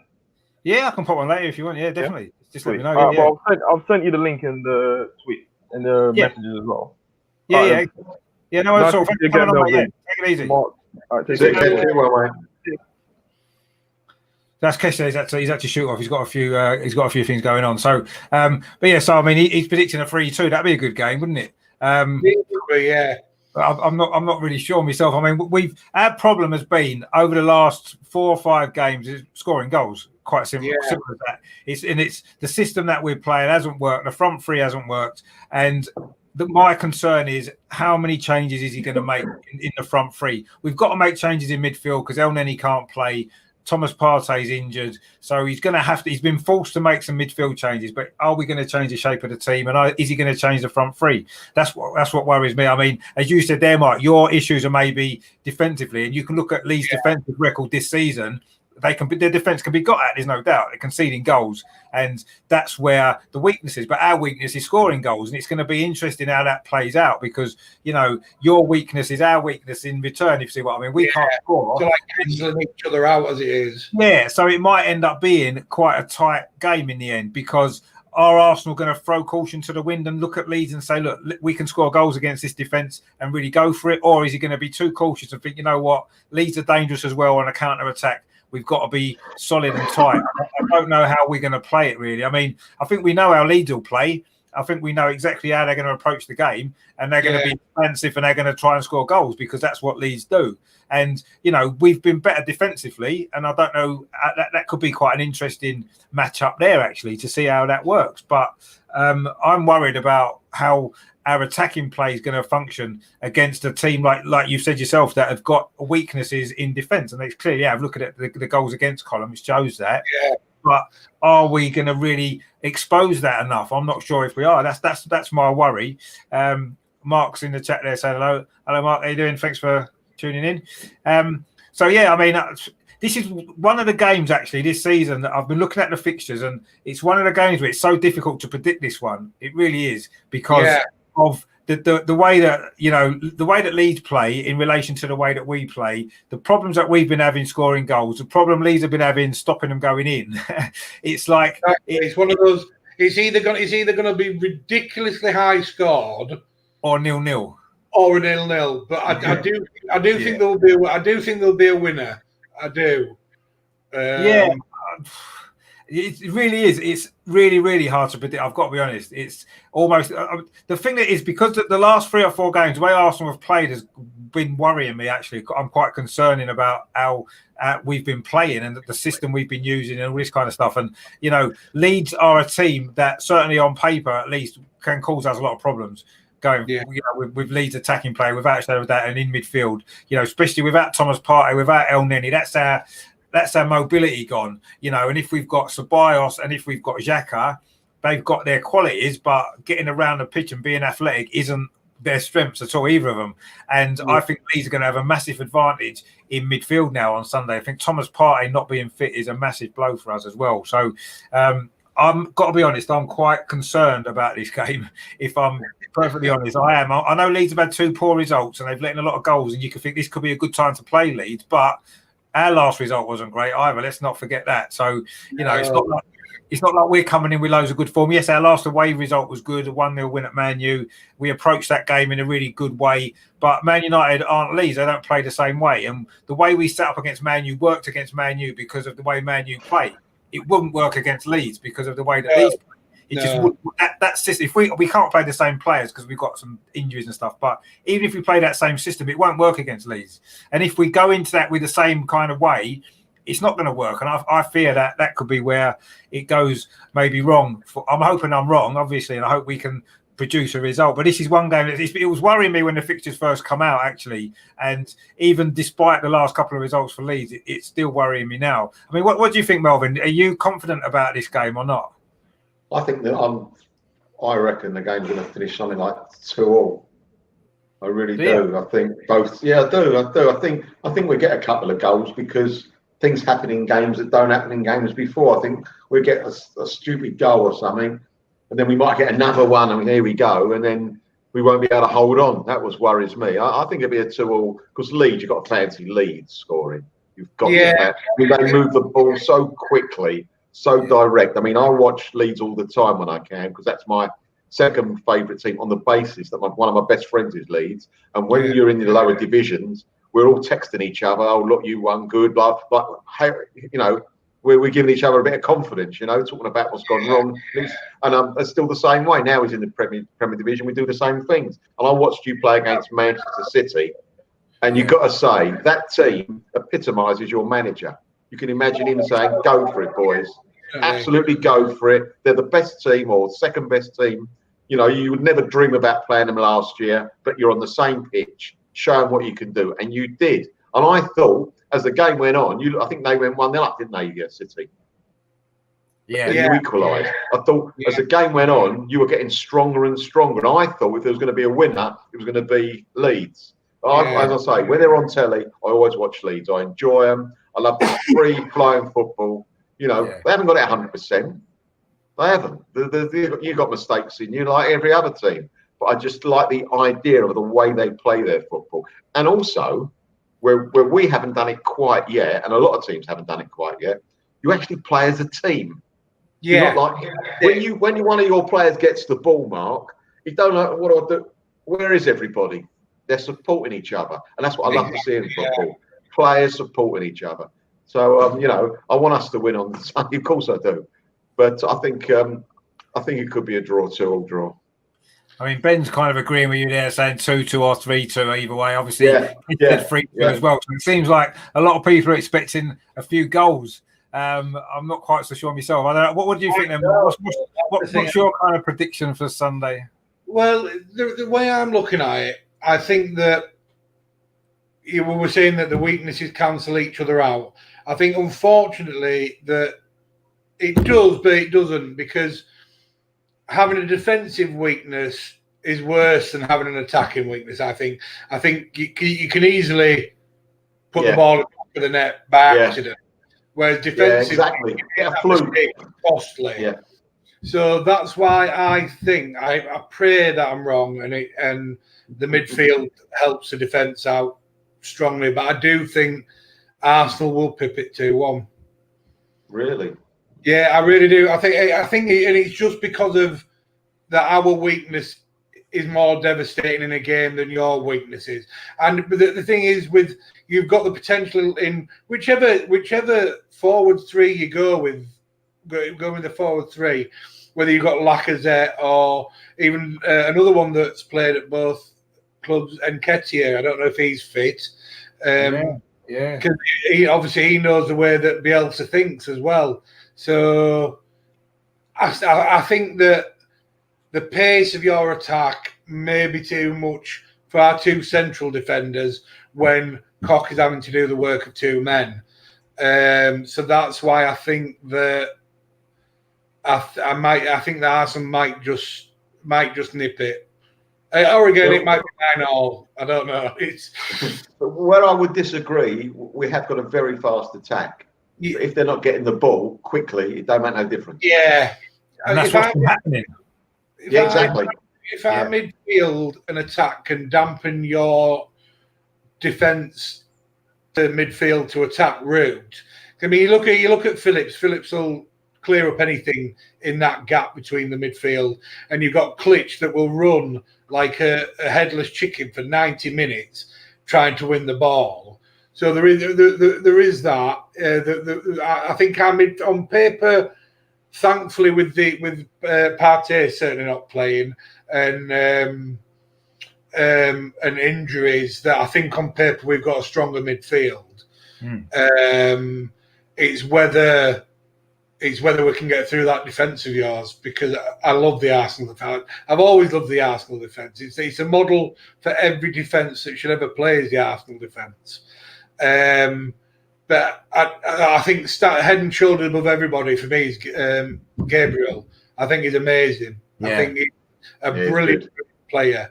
But whether we can get in behind him with some crosses from Harrison and Costa, maybe we might nick a win. But I think all in all, that weakness of ours at the back at the moment, unless over the international break they manage to plan something new, we'll see on Sunday. But if it stays the same, the way they've been playing, I do think that Arsenal will just have that extra edge of an advantage up front. I mean, my kind of way I'll be looking at it is I think it's a bigger game for Arsenal because of how poor our last performance was and how poor our recent run of results has been in the Premier League. You know, we haven't scored in 3 of our last 4 games. And I think that it's starting to build a little bit of pressure on Arteta. You know, I'm not saying that he's in danger of losing his job or anything like that, but I do think there's a bit of pressure building up just because of how poor our performances have been. And I think this is a really big game actually for Arsenal. And it just depends on how well they handle that pressure that they're going to be under, because Arsenal need to produce on Sunday. Whether it's a good performance initially is what we really want to see, improved performance on the last few, but ultimately it's a results business, isn't it? And if Arsenal lose again, having lost against Aston Villa, having lost recently to Leicester, having lost to Man City, in quick succession, when we've got 2 more really tough games coming up in the Premier League after, which is Wolves at home and then Tottenham away, then I really do feel as though the pressure is going to really start to mount. So it's a massive game for Arsenal. And I think if he carries on going the way he is, because I think he's a very good manager. I think he's too scared to take the risks. Exactly. If you take that team, regardless of what happens today, if you take that team to Wolves and Tottenham, you're going to get spanked off the park, because Wolves are very much, Portugal. Let's just call Wolves Portugal for the rest of the season. Yeah, they basically are. Yeah, they've got the away strip, they've got everything. But because of that Portuguese link, and they play like us, they don't play the same style as us, but they're playing as a unit. They know where everybody's going to be. They attack together, they defend together. Yeah. And you look at Jimenez. Jimenez is backwards and forwards trying to win that ball. And if you come up against, the one difference you might have, obviously, touch wood for you guys at Partey will be playing in those games. It might make a big difference. But if you go with the team options that you've got at the moment and you're not prepared to take risks, the likes of Wolves and Spurs, as much as I don't like to say it for an Arsenal fan, Spurs will spank you. Because players like Son and even Kane's another one, like Jimenez, backwards, forwards. And they've got an attacking lineup now that can devastate any team. I don't care who's in defence. They can make real problems for any defender out there. And Spurs don't have a problem defensively. The one with the Tottenham teams, Bale, I think, is weird. I don't know why they've got him. No, I don't know why they've got him. That wasn't an area that they needed strengthening particularly. But I mean, Russ is right where he said there about Arteta's too pragmatic. He is, and he's not letting the players express themselves, and that's been our biggest problem. And if he allows them to do that, we've got the players who, for example, if our front three, for example, and our midfield had Bielsa as their manager, they would be expressing themselves and we'd be scoring more goals and it would be a lot more fun to watch. Would we be as tight at the back as we've been? Probably not. But, I suppose it's taking a risk sometimes. And in games, we're not prepared to take any risk whatsoever. It's almost like Arteta's scared to let in a goal.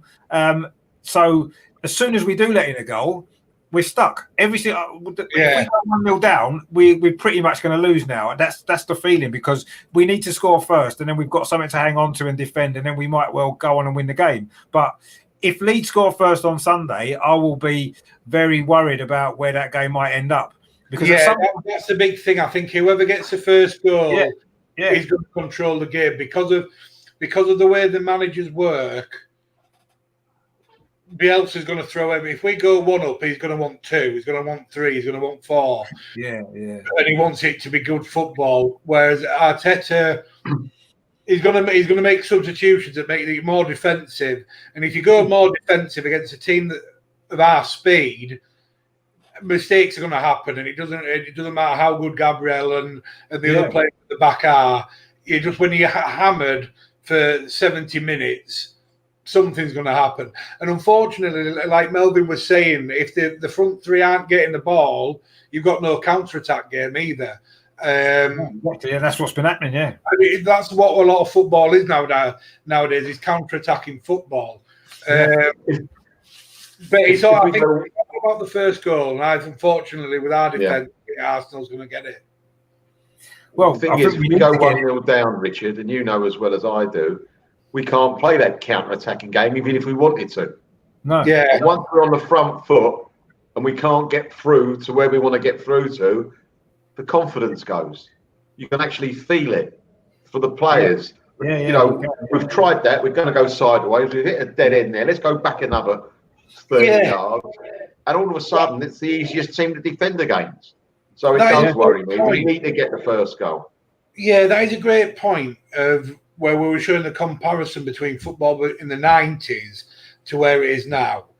If you're a professional footballer, right, Sunday League football, me and Richard have been around it for years, and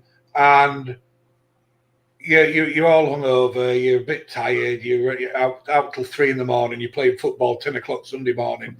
They score a quick goal, your head goes down. That's Sunday League football. You're a professional footballer, you're getting paid to win this game. Your heads don't go down. You pick your ass back up and you carry on. And that's what's missing with a lot of teams. I mean, we're guilty of it. Against Leicester at times, we were walking around with somebody taking our bottom ball on. But then you can see Bielsa from the sideline screaming at them, and then they seem to pick it up again. And that's wrong in modern football. I think it's just wrong.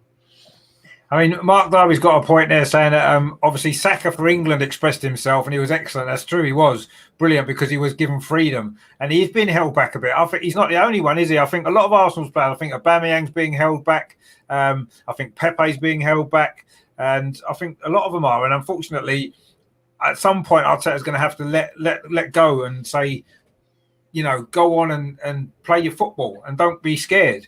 And Leeds for me is a team, it's the sort of game that if Arsenal was to do that, because of the way that Leeds play, it's the sort of game that we could get a positive result if we just go out and expect ourselves and play football. But I don't think we'll do that.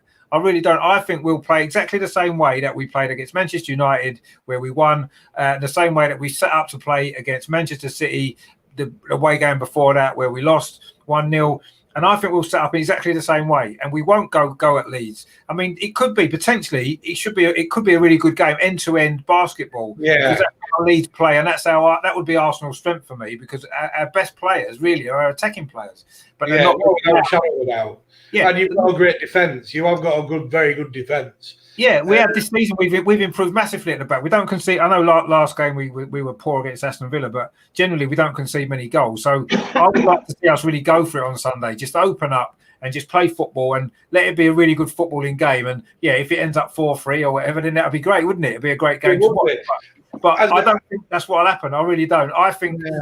I think we'll play a containing game. We'll try and contain Leeds as much as we can and try and nick a goal on a counter attack somewhere along the way, or from a set piece or something like that.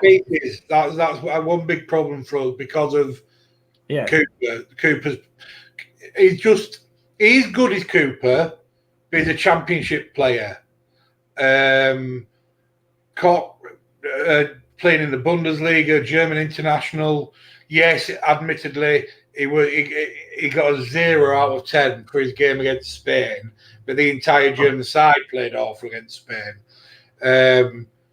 But we need somebody in there that's gonna complement the way Koch plays, and I think Llorente is obviously the man for it. But he's long-term injured, unfortunately now. So I don't know what we're going to do. We have got Strike, who can sit in that position of central defensive midfielder or centre half, and I mean Bielsa's brave, but I don't think he's brave enough to drop the club captain, and that's where our big hole is, and that's where the problems might come. I mean, I've got to be honest though, I wouldn't, if I was a Leeds fan, the one thing I wouldn't be worried about was, getting ripped apart by the way we're going to play, because that's not how we're going to set up to play, I don't think. So I don't think Leeds' defensive weaknesses, if that's what they are gonna. I don't think we're going to play a way to exploit them. I really hope I'm wrong. I just cannot see Arteta being that. Taking that many what he would consider risks in getting too many men forward and taking the game away from home. I think he's going to play it tight. He's going to play it cagey. He's going to let you have the ball, and he's going to look to try to get a goal on a counter attack, or as I said, from a set piece or something. I can't see us just going for it. No. And if they do score, then I'll really worry what will happen, because if we try then open up to get back in the game, which we haven't done yet. We've gone 1-0 down against Man City, 1-0 down against Leicester, 1-0 down against Aston Villa, and we haven't come out and tried to win the game and get back into it. And if Leeds go 1-0 up, I don't think we're going to do that again. So I think it's vital. If we don't score first, I think we'll lose. Honestly, I do. I really think we'll lose unless we score. Got to do that. Mark, I hope I'm wrong, and I hope Arteta's learned over these last 2 weeks, and he's thought. I hope you're right. Yeah, I just think hopefully Arteta's gone away these last 2 weeks, and I know he hasn't helped with the injuries that we've got and the COVID stuff that we've had and this, that, and the other, right? But I hope he's gone away and had a rethink and think, you know what, let these players express themselves a bit more. And for me, this is a perfect game to do that against Leeds, because of the way that Leeds play. Leeds aren't going to play like a lot of teams come to the Emirates and they get 10 men behind the ball. They fill in all the spaces. We don't want to take too many risks. And Leicester did it to us brilliantly the other week and got a 1-0 victory against us. Aston Villa did it brilliantly the other week as well. And Leeds won't play like that. So it's an opportunity for us to go out and actually play some football, because we could get rewards. But I'm not sure if we will. I hope we do, but I'm not sure that we will. If we do, it'll be a good game and there'll be goals, and it could be 3-2, or it could be 2-2, or it could be anything. It could be 4-3 like the Liverpool Leeds game. It could be anything. But I just don't think we'll play like that. I really don't. And I think we'll go with a plan to try and win 1-0. But let's hope I'm wrong. I am quite worried about this game. I've got to be honest. I don't often predict that Arsenal won't win, because you think, well, we're Arsenal, we should win every game as far as I'm concerned. But I am worried about this game. But I am going to predict an Arsenal win, just because it's meant to be positive channel and I want to be positive, but I'm not confident. But I think I'm going to go with what you said originally, Mark. I think Arsenal will nick it 2-1 somehow. We will. I don't know how, but I think we will. I still think that will be the result, but realistically, It's all about that first goal, as we've said. It's not going to be a classic Leeds Arsenal game. It's not going to be. I don't think it's going to be end to end. I think it's going to be very tight in midfield. Yeah. I think that's where the match is going to be essentially won and lost. Because I think if our midfield do the job on paper that they're capable of doing,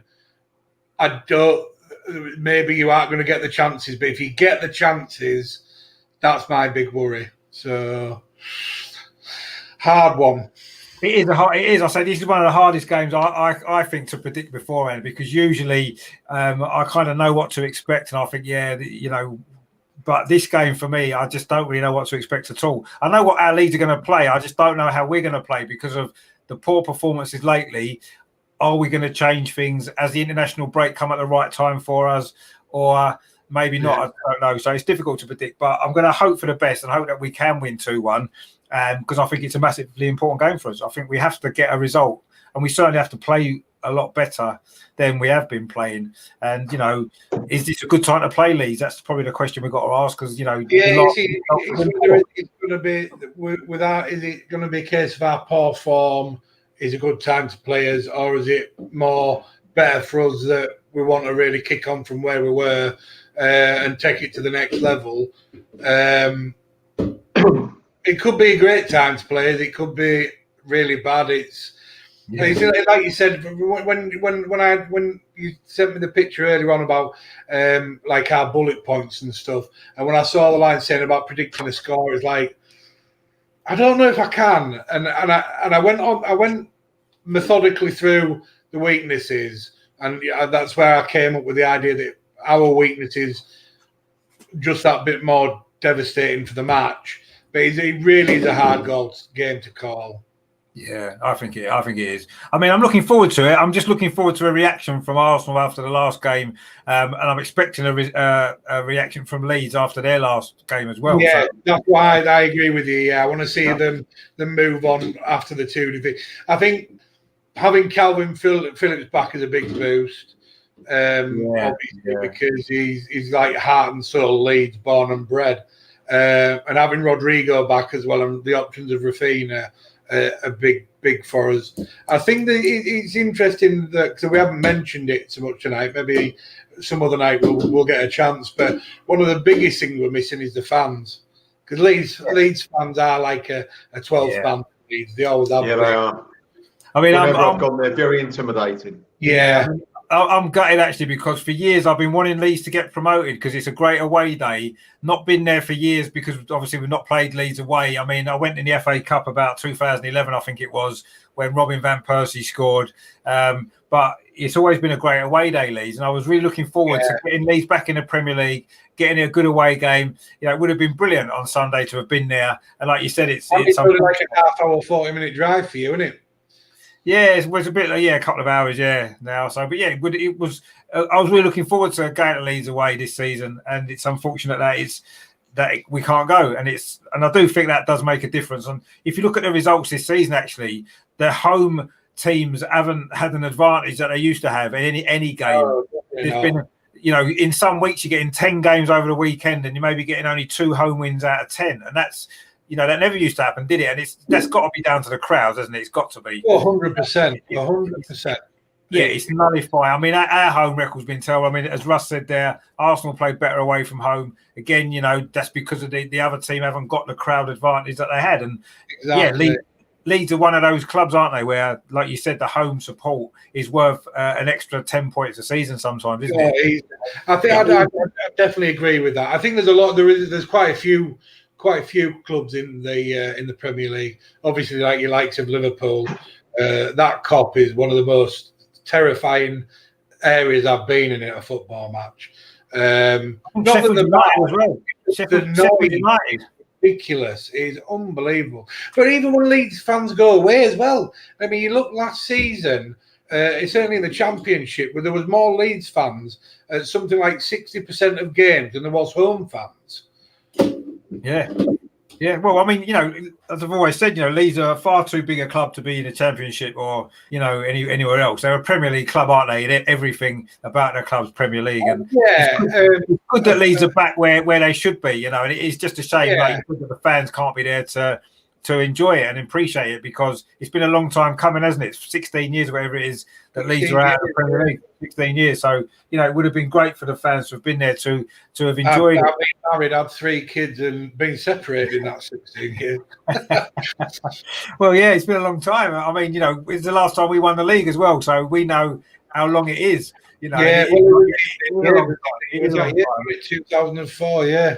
Yeah, so it's a long time. So it's good to have Leeds back, but it is a shame, isn't it, that your fans can't enjoy it. It's a shame that we can't enjoy what would have been a great away day, and I think it would have been a great away day as well. And we've missed a few over the last few months, but unfortunately, we just have, it's what it is, isn't it? We're not going to be going back games anytime soon, I don't think. No, I think we'll be lucky to see it before end of the season, if I'm honest. I agree. Yeah, I think. Yeah, I agree with that as well. Can't see it. It's a shame because it's a big, massive part of it, and as Mark said in the chat there, it's soulless without fans. Exactly, it is. 100%. Yeah, you've got a big fan there, Mark. Russ in the chat. He's a great guest. Loved his Leeds stories. No, I agree. I think you have. You've had some great stories. It's been brilliant actually to have you on. I know you've been wanting to come on for a while, and I thought it'd be really look forward to it. Get you on obviously just before we play Leeds. I thought that would be the best time to get you on initially, and but yeah, no, you have been great actually. There's some great stories. It's been brilliant, and we definitely have you back on again. I'd love to. Yeah, it'd be nice to come on to have a chat about a neutral game for me, to be able to come on both sides of it. It's quite interesting. Yeah, no, definitely. Yeah, and I say there's no reason why you can come back on. Be good and get you back on again. It's been great. So yeah, I mean, you have had some great stories about Leeds and everything else as well. Fantastic. So ideally, see, I was growing up in that time when I was going to a lot of games was the 90s, and for me, 90s was just a brilliant time to be alive. Yeah, I totally agree. I mean, I went to pretty much from all the way through the 90s. I had a season ticket at Arsenal. I was going home and away, and Arsenal was successful, so it was good. And also as well, you mentioned before about Euro 96. I mean, I was following England in the 90s as well, and it was quite a good time. I thought football was good in the 90s. The whole experience was good as well. And it's not the same now, regardless of the fans in the ground now or not. It's changed over the last 10 years, hasn't it? Let's be honest. Yeah. And not better, really. The whole sort of era is summed up with the Three Lions song, and that's the passion for football in general was in the 90s, like that 3 lines on your shirt, and it was everybody loved football at that time, and fans still do love it, but I just don't think the passion is there. No, at all. It's not the same. No, it isn't. It isn't. No, it's not the same. I don't know if it's the all-seater stadiums or if it's just that, the atmosphere has been watered down. Russ has said there he doesn't want you back if you beat us 4-0. So I'd quite happily veto myself to take that score right now. Yeah, well, I think if you beat us 4-0, we won't invite you back anyway. But, but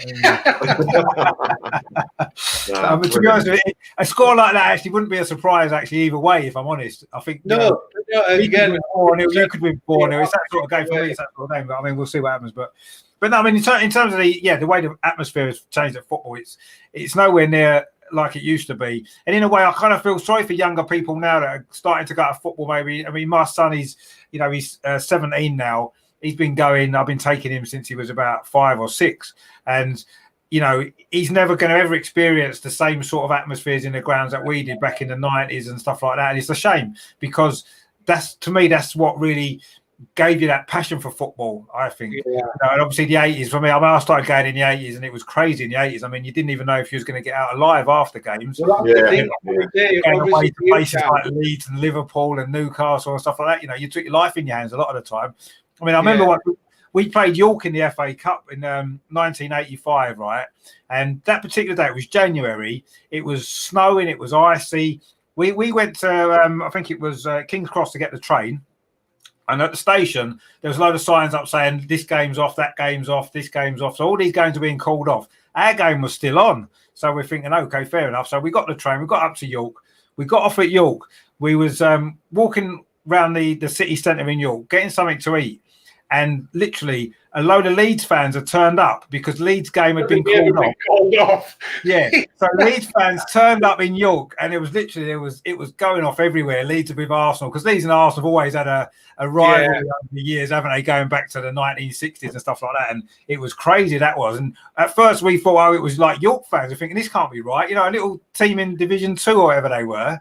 But no, pounds if I just appeared at Bootham Crescent. Yeah, it was Leeds. Literally, Leeds fans just turned up in their thousands that day to, just to have a go at Arsenal. That was all it was about, really. Yeah. And that was a crazy. That, of course, that's the thing. You wouldn't get that. We 100% would not get that. I mean, the things I remember was as a kid was one of the first games I went to was Leeds versus Bradford in a cup game. So obviously the rivalry is there straight away, and the guy I was with moved me out of the way after the game, so moved me to one side, and I've never seen anything like it before or since. It was like the Grand National of police horses just came down Ellen Road, truncheons out, everything, and going along just keeping the calm, and I was because I'd never experienced anything like that before. I was young. And I was what's going on? He said, the Bradford fans are on the way out. And you hear the roar and the ruck is about to start. I mean, I'm completely against violence, but it was part of the build-up. It was exactly. You knew there was going to be trouble. It was like Bradford, Millwall, West Ham. You knew somebody was either going home with a brick in their head or you weren't going to a football game. It was that kind of tension in a way that almost made it more exciting, it's the adrenaline of not knowing if you're going to make it home. You get off the train somewhere like Birmingham or Leeds or Liverpool or Newcastle, and you get that kind of tension in the air. You could feel it, and you knew that something was going to happen at some point in the day, from you getting off the train to getting back on the train and getting back off at London. You get that feeling in the pit of your stomach, thinking, "Am I going home?" Yeah, but in a way, at the time, you didn't think about it because it was just normal. You knew that was what was going to happen. I look back at it now and I'm thinking, Jesus. Yeah, I mean, when I first started going football in the 80s, I was about 12, 13, 14. I first went to away games when I was about 14, coming up 15. And if my mum knew what football was like, there's no way she'd have let me go. She wouldn't have done it. After stuff that happened that we were involved in, just from being at the game, stuff that was going on. She says, no, I mean, there was stuff on the news about football violence. Oh, no, Mum, that's not Arsenal. Arsenal never get involved in any of that. She didn't let me go. There's absolutely no way I would have been allowed to go. We're good boys from London, Mum. Yeah, we don't get involved in any of that. And then, of course, there was a few big incidents that Arsenal were involved in, but I was a bit older by then, so it was not too bad. But I don't think I wouldn't have been allowed to go. I don't think, and and I probably wouldn't have let my son go back then if he was. I wouldn't. Would ever go to it now. No. But when you're young, you think you could take on the world, don't you? And you're with your community of Leeds fans or Arsenal fans or whichever club it is, and you think we're going to live forever. Doesn't matter what happens today. But sometimes you didn't care what the result was going to be. Just as long as you loved the atmosphere. It was exactly what it was. I mean, when I first started going to Arsenal weren't very good. We used to lose a lot of games. You'd go away and you kind of knew we'd lose, but that didn't matter because it was just the whole excitement of the whole day and just the whole experience of it all. And it's not the same now, and it never will be the same again. And some people might say that's better. And in some ways, it probably is better because it's safer. It's certainly better for the NHS. Yeah, but but ultimately, it's lost something for me. It has, unfortunately. It's lost that buzz, that excitement, and it's it's just the way it's gone, and it is probably better overall. It's more of a family day out now, isn't it? And I'm quite happy to take both there. And I know. I mean, I wouldn't have been able to take my son to say he's been going since he's been 5 and 6 years old, and I would no way have been able to take him in the 1980s at that age. No. Imagine going to Millwall with a 4-year-old. Yeah, well, exactly. Yeah. So, do you know what I mean? It just wouldn't have happened. So, in a way, it's good for in that sense that he's changed because I've been able to enjoy 12 years going football with him, which I wouldn't have probably been able to do years ago. So, it's got its pluses and minuses, I suppose. But I mean, just for the sheer kind of rawness of it all, I do miss that kind of 80s, 90s football really for that reason because it was a lot more exciting as an experience, I guess. But you know, you had less responsibilities then, though, Richard. Yeah, that's it. Yeah, definitely. Our whole attitudes were different because certainly for me in the start of the 90s, I was at school and still living at home towards the middle of it.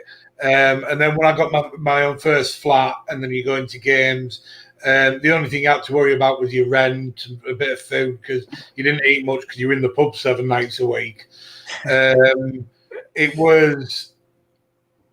It's amazing. I think one of the big things that changed it for football was obviously the horrific incidents that have happened, like your Hillsboroughs and Valley Parade burning down and things like that. When they start to bring the health and safety into, yes, it has. Like we said, it's made a much better day for a family event. You see all the fans mixing together nowadays, and that's great.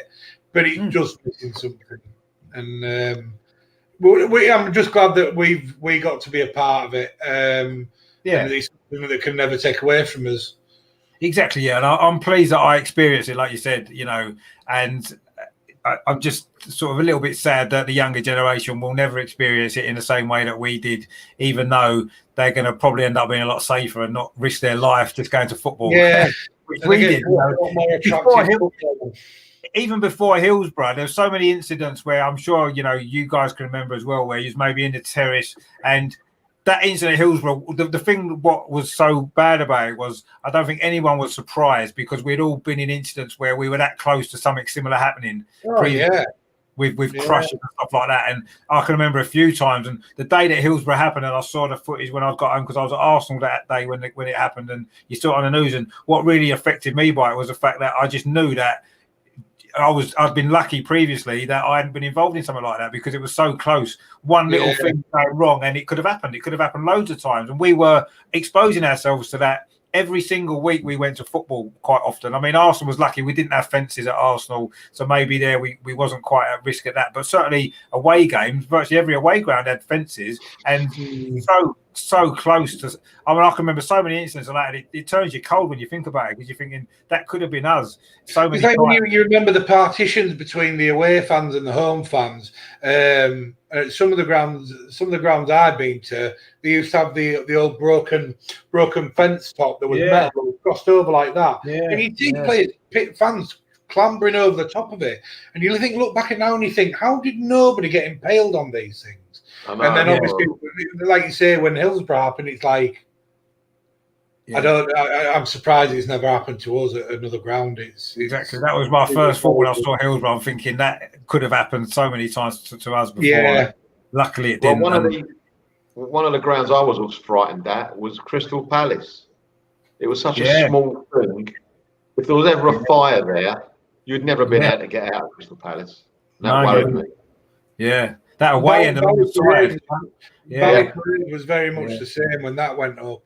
And where Valley Parade is in Bradford, obviously you will have been to where right in the middle of housing areas that are like not cheap area of Bradford, which a lot of it is unfortunately, but like the posher end of Bradford, and like you can see these Victorian houses just going up with it. It was awful.